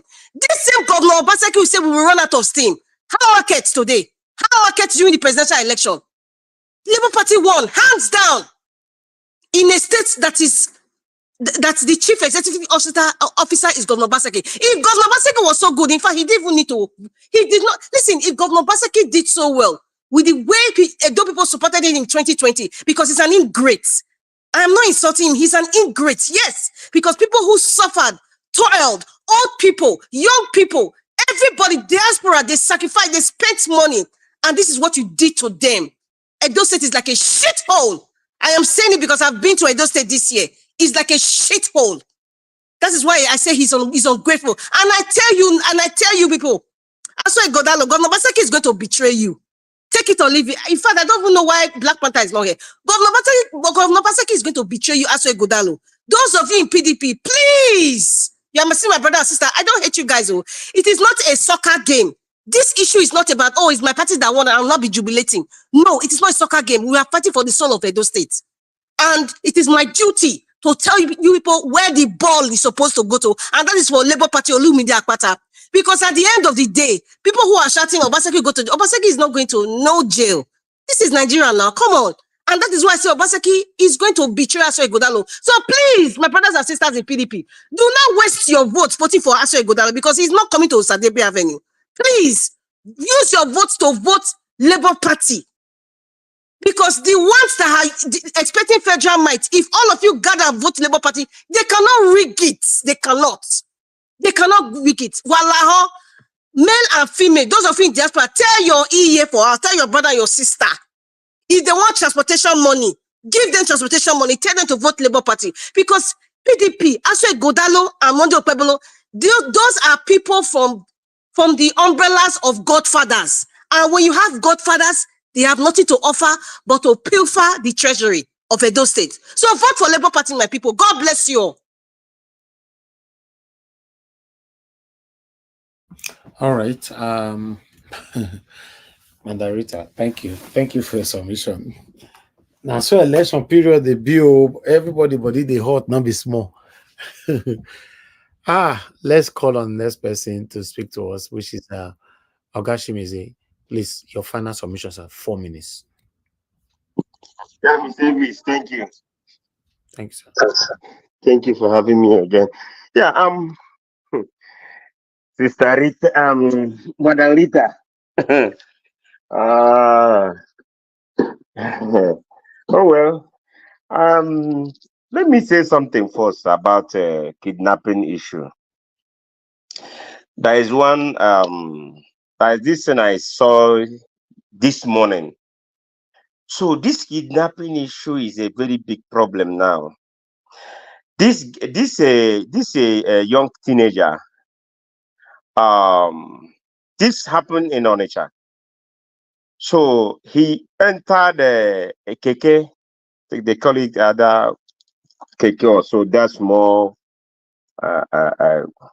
transport. So say with another person with him. So they moved. They started moving. I think he said going to Okpoko. But before you know it, they are going another way. The guy asked them, where are they taking them to? Say no, he wanna take another route. So before you know it, this guy they took them to Oba after Oba area. So they now took the guy phone, now requesting for ransom. You know how much they're requesting for? 300 each. Two of them they're requesting for 300,000, which is about 600. Two of them. So, and he's saying his mother is crippled, and before the mother running around say if you don't bring the money, they will kill him. So they will buy him. I mean to say. So on the line, they use the knife. If you see this guy body, they cut him, body back, everywhere. Man, so government need to do something. Now, they are even the small kidnappers, they out now, even for 200,000, 300,000. So this is so bad. And these ones are not with gun, they are with knife, with their machetes. So government, both the state government, both the vigilantes, they need to do something. See, people won't put people in danger. People won't get scared because they want to move around, because they want to go home. You know, now they kidnap for 200, 300. That means they will kidnap everybody. Anybody they see, they will kidnap. This is so bad. Believe me, it's so bad. The government, Nigerian government, state government, they need to do something. To the local government, not only Nigerian government. Everybody need to join hand and fight these people, because this thing is becoming unbecoming. It's getting bad every day by day. That you will move freely again in your country, in your state, in your local government, even in your house. Man, they need to do something. So Niger Watch, my governor is working. I want to say something because of what Valentine said about he said something about the bridge. In Ekulobia, in Ekulobia in Agwata area, in Anambra State. That place always a congestion on traffic. So Soludo is building, is doing roads. Even there's road is doing in my local government that I never know that they will do the road now. He constructing the road right away. And the bridge on that Ekulobia is ongoing right away. It's working. That bridge, he's doing bridge over there. And he demolished so many places and then compensated them. So I think Soludo is working. Not I think, it's working. It's really working. So for the bridge, you say, go and see it in Anambra. So Soludo is doing it. So other governor should emulate good things. If another government or governor is doing good thing, you emulate from there and go and do for your people in your state. Not eating the money, embezzling the money, or sharing the money. Use the money to build infrastructures, to do so many things for your people, so your people will be happy with you. That would be good. So even if tomorrow you out of government house, they will remember you and say, "Oh, that governor is like letting come back." But in Nigeria today, which person will go out today? We say, "Oh, let that person come back," because of the greed on them. Some of them. See, I don't say anybody that work will eat. If you play ball, you will lick orange. That's how it is. You will eat, but not to eat everything. Use the one you will use to do the infrastructure. Do something that people will see, not that something that people will not see. That's when you take the money and pocket the money inside your pocket. People didn't see it. They want something they will see. The road they will going on and other things, electricity and insecurity, make everywhere, make your state. If I'm governed today, I will make my state best state ever. Because these people come to this place to abroad and see what it looks like. Thank you, Nigeria Watch. I remain blessed. Okay, Ogashimize, thank you, sir, for your submission. I like the fact that I give credit to Governor Sanwo-Olu in Lagos State, and I compared him with Edo State. Now you are coming out to say that Governor Soludo is also doing the same thing in your own state. You see, I like that. I wish one of us can come out now to say, "Oh, Obaseki is also building bridge," or "I have pushed for federal government to build bridge," or whatever. But none of us can say that. You know, since I talk and say everybody stayed mute. Yes, because some of us, we don't like truth. And apart from that, we don't have anything to counter that statement. So I like the fact that, you're coming out to say, no, your state is also doing it. It's a beautiful thing. But meanwhile, everybody on the panel have given, apart from the last two that came in, Mr. Jonathan don't talk, Madarita don't talk, Ogashimize don't talk, Oga Valentine don't talk, Oga Destiny don't talk. Then the last two we have is Oga Chris and Mr. Odowa. So I'll let Mr. Odowa speak before Chris. I want Chris to be the last person, although he came before Mr. Odowa. Mr. Odowa, it's good to have you on the show. I'll give you 5 minutes, both your final and your first and final submission, sir. Thank you. Okay. Thank you, Mr. Najawash. Good evening, everyone. I stand on the existing protocol. And today I don't greet everybody as well. Well, I just came in because of information I heard. Our Baba Chimeze said that I said English does not matter. I will be proud to say that because Ofuni same or no at all, it is not English. And as I said it, so you understand what I talk about. Now, China that is doing whatever computer people are using today, they use Abadabidi, what we know as dash. They used to write something in it. And China or Philippines, we see it and understand. They are people and they did it. And they make use of it and they did the one they can give to others. Indian manufacture, even the bank that people are using today, MasterCard now, it came from Indian. And if you go to India, they speak Hindus. That is their language, is their dialect. They speak their dialect. The Egypt that is using Arab ability to write and talk Arabic, we are colonized by Britain. They doesn't talk English, they talk Arabic. Libya, we are colonized by Italy. They doesn't talk Italy. Gaddafi talk English, talk Arabic anywhere he goes. He's proud to talk his dialect or his language, whatever you might call it. So I will be proud to hear anybody talk his dialect in a Do land, whether it's the Sesa, it is Auchi, it is a Do, it is whatever you can talk. So English is not my language, and I will be proud to say it again. English is nothing to me. This English that you are talking about, did you know that it's of different dialect? That is why they tell you Queen's English, the Oxford English, the other one English. Because it's of different dialect they put together. So it is. I'm not interested in it, because as those ones that are saying, those who is against ni, they put hammer and knock the table. They collect billions and trillions of naira. They buy yacht and they do everything.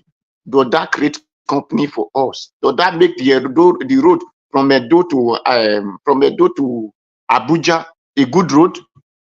They upon the English, they talk and say hi and say ni. Do they make Warri road from Edo to Warri? Do that tie the road? So I'm not interested on what to do, the language or whatever you talk to people. I'm interested in what you can do for us. When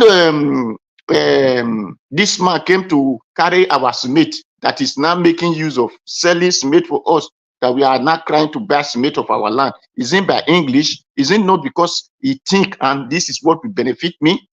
That is why the foolish dope people sold our property out and give our property out, that we are not suffering for it.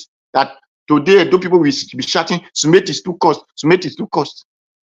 So I'm not after whatever you talk, but I'm after what you can do for me.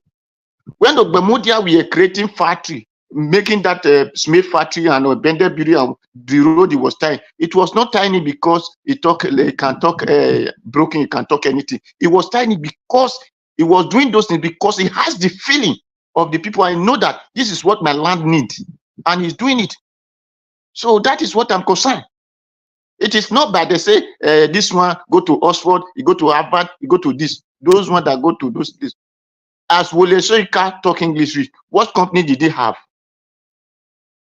Wole Soyinka can write English and even can write more than Queen Elizabeth. What company did he create in Nigeria that the Nigerian people are benefiting from? So, my people, I'm not after what you can talk. I'm after what you can do for us. There are you people that talk say America must say, think what you will do for America, not what America will do for you. So think what will you do for Edo, not the language you will speak. Thank you. Thank you, Mr. Najawash. All right, Mr. Odoa, God bless you, sir. Thank you very much for your submission, and thanks for coming in to put in your voice to this broadcast today. Okay, Oga Chris, you're the last on the panel. Please talk to us. Good evening to you. Yeah, Domo, sir. Good evening, sir. Mr. Elvis, have you called me earlier? We don't call you Taya. Okay. I will wait for Mr. Chris then. Okay, no, you talk to us. I want Mr. Chris to be the last. Just go ahead, give your nothing much. I'll just take just a minute or probably less. Okay, I just want to thank you very much. I just want to make sure that we highlight your presentation earlier today. All of them are very, very serious, and I think that we should none of them should suppress the other. They should all be highlighted. So that brings me to the video you presented when Dr. Charles Akoki was talking about the Adeboye, the contract that they received. So because of time, I will just reiterate everything Dr. Akoki said. Let people listen to this to just know the kind of base that they have dragged Nigeria to. It has degenerated into oblivion. I will quote Madam what's her name here? Just forgotten. I just forgot the name now. Yeah, our sister from US that was here 2-3 days ago. You know, yeah, is from her. The country has degenerated into oblivion. It's a political oblivion, spiritual oblivion. It's so bad. These are the people. They are the major problem, and all they will say is that Nigeria has a spiritual problem. They have taken Nigerians for granted. My sister here, Sister Rita, will always say, see finish. I think Mr. Davis will always reiterate that also so many times. It is that it's like, these are fools, these are morons. Let's just deal with them. They are not even human beings. You will come and speak spirituality to people, humility to people, righteousness to people, and see what we are seeing. See what is happening right now. Went to a state, got a contract worth 17 billion, got mobilization of 8 billion, did about 30% of it. Because before I made comment on this, I had to go and read. I had to go back. So this is a serious matter. I had to go and find the information myself. That's why I didn't say anything about it on my first submission. I have to go and read. Got a contract of 17 billion, mobilization of about 8 billion, did 30% of it and ran away, literally ran away. And yes, according to Dr. Charles Akuki, he must have paid tithe to himself. See stupidity of the highest order. Paying yourself. That pay tithe of 8 billion. Do you know how much that is? The way they structure it, the whole thing. He was not the chairman of the board. 2 months right after the contract was obtained, he appears the chairman of the board. Who didn't know that? Wish talk today, child die tomorrow. Who didn't know that it is the wish that killed the child? They just think Nigerians are stupid. 8 billion, and they ran away. And then they have the audacity, the temerity to go to the Nigerian court and seek an injunction that he should not be arrested. And they will come and be talking righteousness and holiness and humility. It's so sad. And then and some people will come and say they are not the problem of Nigeria. In fact, if you want to list them in order of priority, they are number one. Politicians are right under them. Dr. Apoki said, somebody who has yam in his mouth cannot talk. Yes, you can't talk because you have yam in your mouth. Ought one for that matter. You can't talk. You are afraid, according to him, you are afraid to speak the truth to the power that be, because if you do, they will come after you, unquote. They will come after you. And these are the people that millions of Nigerians are looking up to. They are just setting up their own children and children's children and generation yet unborn. And people and Nigerians is wallowing in abject, multidimensional poverty. And that's why they can't speak truth to power. Just simple truth to power. They can't. Look at this now. And we will say we're living in a country of law and order, of equity. Where? It's so sad. It's just so sad. People should know this for what it is. All right, thank you. Thank you very much, Mr. Elvis. I will drop it there for today. I really appreciate it. I appreciate you. Thanks to everyone. Thanks. Thank you, Mr. Jonathan. Thank you very much. Thank you. Okay, Abdul Malik, you're just coming in now. You have 4 minutes, sir. Please talk to us, your final submission. And hold on, let me take this call. Mr. Ike, please, anything more than 10 p.m., I don't take calls. I told you the other time, sir. Anything more than 10 p.m., don't just call, no matter how important it is. No, I already picked your call now. Go ahead, talk to us in case of next time. I just want to ask you a question, my brother. No verse breaking this rule. Sometime last week, we had, it might be outside what we are discussing today. Sometime last week, we had a multitude of people that went into the bush. They said they want to go and rescue 150 people that were kidnapped in Sokoto. Sincerely speaking, nobody knows what has happened to those number of people. That I saw the video when they were going in, but I got another call today that all of them were killed. and or many of them were killed. Please, I'm just calling to ask if anybody has any information about that. I Thank don't you and at all. good night. Sorry about the late call. I don't have any, but I'll do my research on that, sir. Thank you very much. All right. Yes, sir. Thank you. Okay, Abdul Malik, it's good to have you on the show, sir. You have your 4 minutes. Thank you. Good evening to you once again. Yeah, greeting, Mr. Nigeria Watch, and greeting to everyone in the panel. Greeting Nigeria. Somebody said that Peter Obi was a economic advisor to Jonathan. When Jonathan was in regime, Jonathan regime was very good. The economy was balanced. That is the reason why they want to bring Jonathan up in 2027 election to distract people, to divide Peter Obi's vote. Because if Jonathan came out for any party, people will vote for him. Because economies was very good then in Nigeria. If you take a look, fuel was 97 naira, 97 per liter. And if you take a look, Nigeria was #1 economy in Africa then. And salary was 18,000, which is 80,000, which is dollar was like 170 naira to 180 naira, which is it was paying almost for salary a month for one salary. It was paying like $100 something then. But today, how much is salary? 70,000 is $44. The only problem that Jonathan had was that Chibo's girls that they adopt. That is the only problem that was having in his regime. Jonathan regime was very good. Economy, everything was balanced. That is the reason why they want to use it to distract Peter Obi vote in 2027. That's why they want to bring it up. Yes.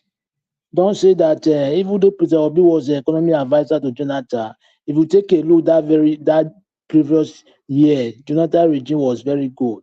It was standard. The economy was standard. Yeah, that is the reason why they want to use it to distract Peter Obi's vote. I'm telling you, you see, we need to know something before we say.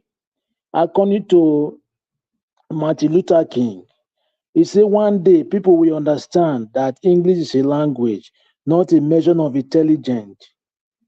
What it means that it is good for you to know how to identify yourself, to know how to read and write, even though you don't know how to read the vocabulary. What does it mean is this? When you just like London, UK, and America, their language is English, right? Even though you go to school in the UK or you don't go to school, you know how to speak English. The same thing in America. That is it. You see, in Nigeria today, that's why the country is not moving forward. The way the country is brought up, we have many ways to go. We are tribalized. That is the reason why the country is backward. Even though we see the right thing, we cannot say it or we cannot do it. Look at what somebody say. There are some people, professional, in a foreign land. They are from Nigeria, but they are employed to do the job because they can do it. They can produce. Understand? They can give the right thing. That's why they are employed. But in Nigeria, even though you are not capable to do that job, they will employ you. Imagine doctor will be an accountant. He will be working at bank, or accountant will go to law, to court, be working there. What do you understand by law as an accountant? Or what doctor understand by banking? That is the problem we have. People that are willing to do the job, they will not employ there. They will employ people that they are not willing, they are not capable to do what they can do. That's why the country is not moving forward. Look at those minister of road. What are you minister? Look at all the road in federal government. There is no road working.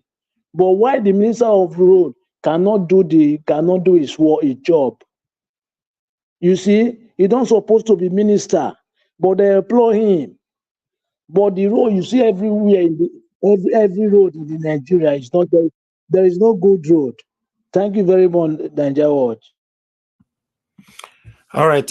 Thank you very much, Abdul Malik. Today's Saturday, so I know you also came late, so that's how it works. But nevertheless, thank you for coming in to put your voice to this broadcast. The last person on the panel, finally now, is Oga Chris. Oga Chris, please talk to us. Good evening to you. You have the floor.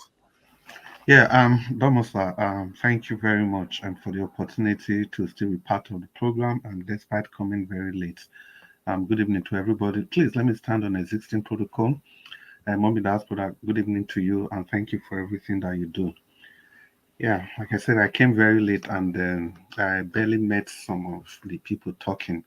I didn't see any of the presentation, but obviously, from what I've heard people say, I think there's an attempt to kind of draw a similarity between governance in Edo State and Lagos State, and I think somebody talked about Anambra State.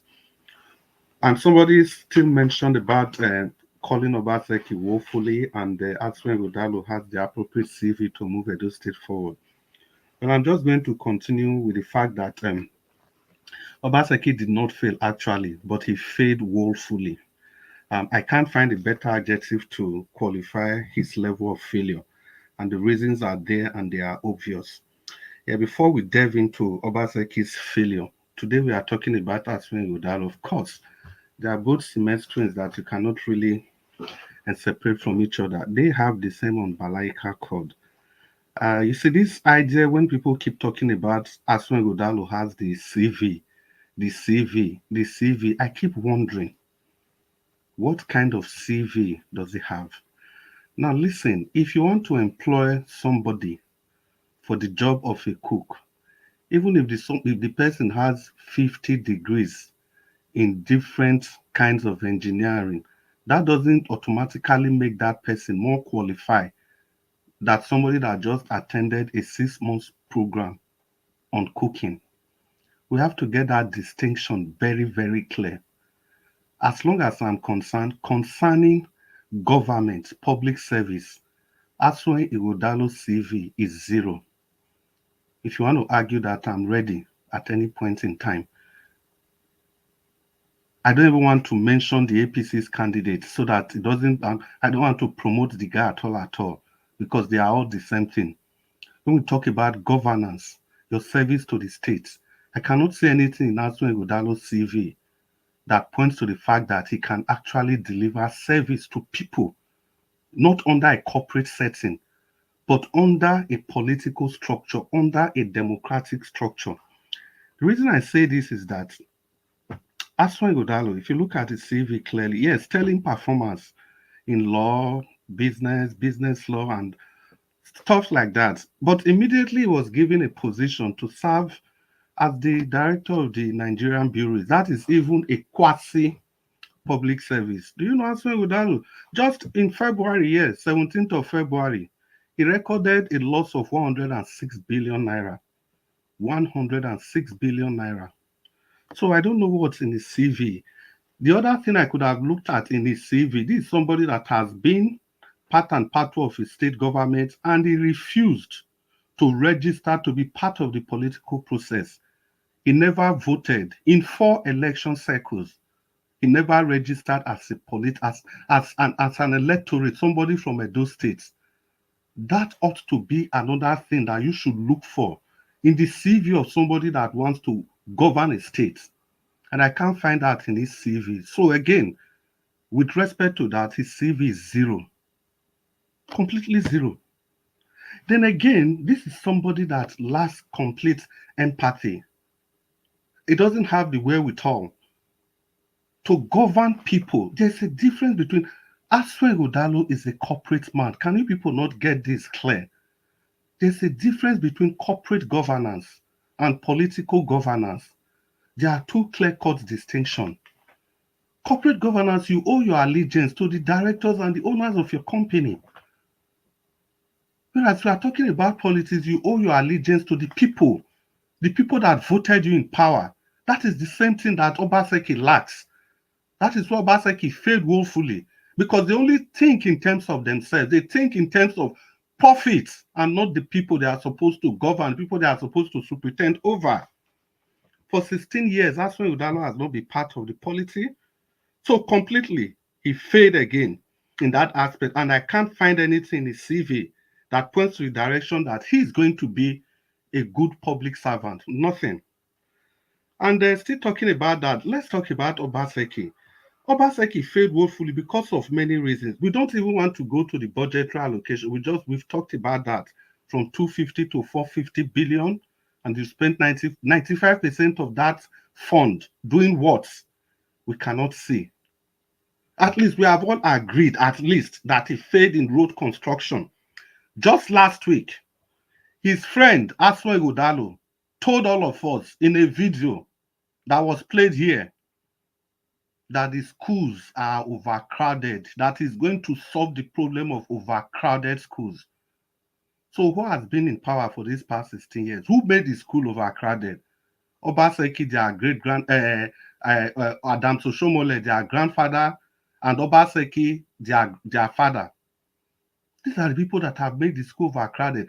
Aswe Udalo also told us in the same video that entrepreneurs, they don't have funds for startup. Who is in power? His friend Obaseki.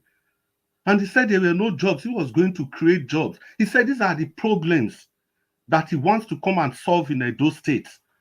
So how else do you want to know that Obaseki failed? How else? In what way? When the person that he's bringing to power is using these things to campaign. He is using all these things to campaign. And lastly, democracy. I looked at Aswe Udalo's CV and the process that brought him, and I can see that there is lack of rule of law, zero democratic values. Because look at the government that he is part of. Look at Obaseki. Obaseki has shattered everything that's supposed to represent democracy. This is the same man that ran the state. Let's not talk about the House of Assembly, because that was in the open. Everybody knew that. Obaseki ran the state on his own without the appropriate number of commissioners as provided by the Constitution of Nigeria, which was domesticated for Edo State. He did that all by his own. And that's when Udalo was there with him, looking at him, learning from him, copying from him, because that's the same style Obaseki copied from Adam Soshomole, the same style. And I looked at his CV clearly. This man knows no value for democratic principles. And again, let's talk about the elections. It has been violence upon violence. One would have thought that Obaseki that came in through the will and the power of the people, through allowing free and fair election, through fighting godfatherism, would have at least, even if he refused to serve the people, would have allowed free and fair elections. I'll just round up in 10 seconds. But Obaseki refused. And I can't find that in Aswe Udalo's CV as well. We're the good people of Edo State. I present to you Barrister Sagbovo Olumide Akpata of the Labour Party. He has proven integrity, and everything that I've listed now that is missing in the CV of these two candidates, they are all there in the CV of Olumide Akpata of the Labour Party. Good evening. Maybe tomorrow we have time to expatiate further. Good evening, Mr. Nanjawish. Thank you for the opportunity, and good evening, everybody. All right. Thank you very much, Oga Chris. Thank you. You said it all. Tomorrow you can have more time to expatiate on this. You know, please, you guys try to come on time. Those of you that normally come late, you know, so that you can have enough time to speak, because a lot of people are looking forward to hearing your voice here. You know, but giving 8 minutes to those people that started with me from beginning, and I also be giving 8 minutes to the person that is coming in when I'm just about closing up, I believe is a cheating for those that have been with me from beginning to the end of the broadcast. So try to come in on time if you can. But I appreciate every one of you equally. Now God bless you now. Thank you very much, Mr. Jonathan, Madam Rita. Thank you, Mr. Valentine, for joining us today. We appreciate you. Thank you, Abdul Malik. Thank you, sir. I appreciate you, Mr. Oduwa. Thank you very much. Ogashi Mize, thank you very much, sir, for coming in today. God bless every one of you. Mr. Destiny was here as well. Thank you very much. For those of you that called into the show, thank you very much. Madam Love, God's my strength, Mr. F.A. Thank you. Mr. Jim is also called in earlier on. And Mr. Jude, you called in just now. And many others are called in. I want you all to know that I appreciate you for all you do. It's a collective effort here. We're here, raising our voices together. That's why I was bitter.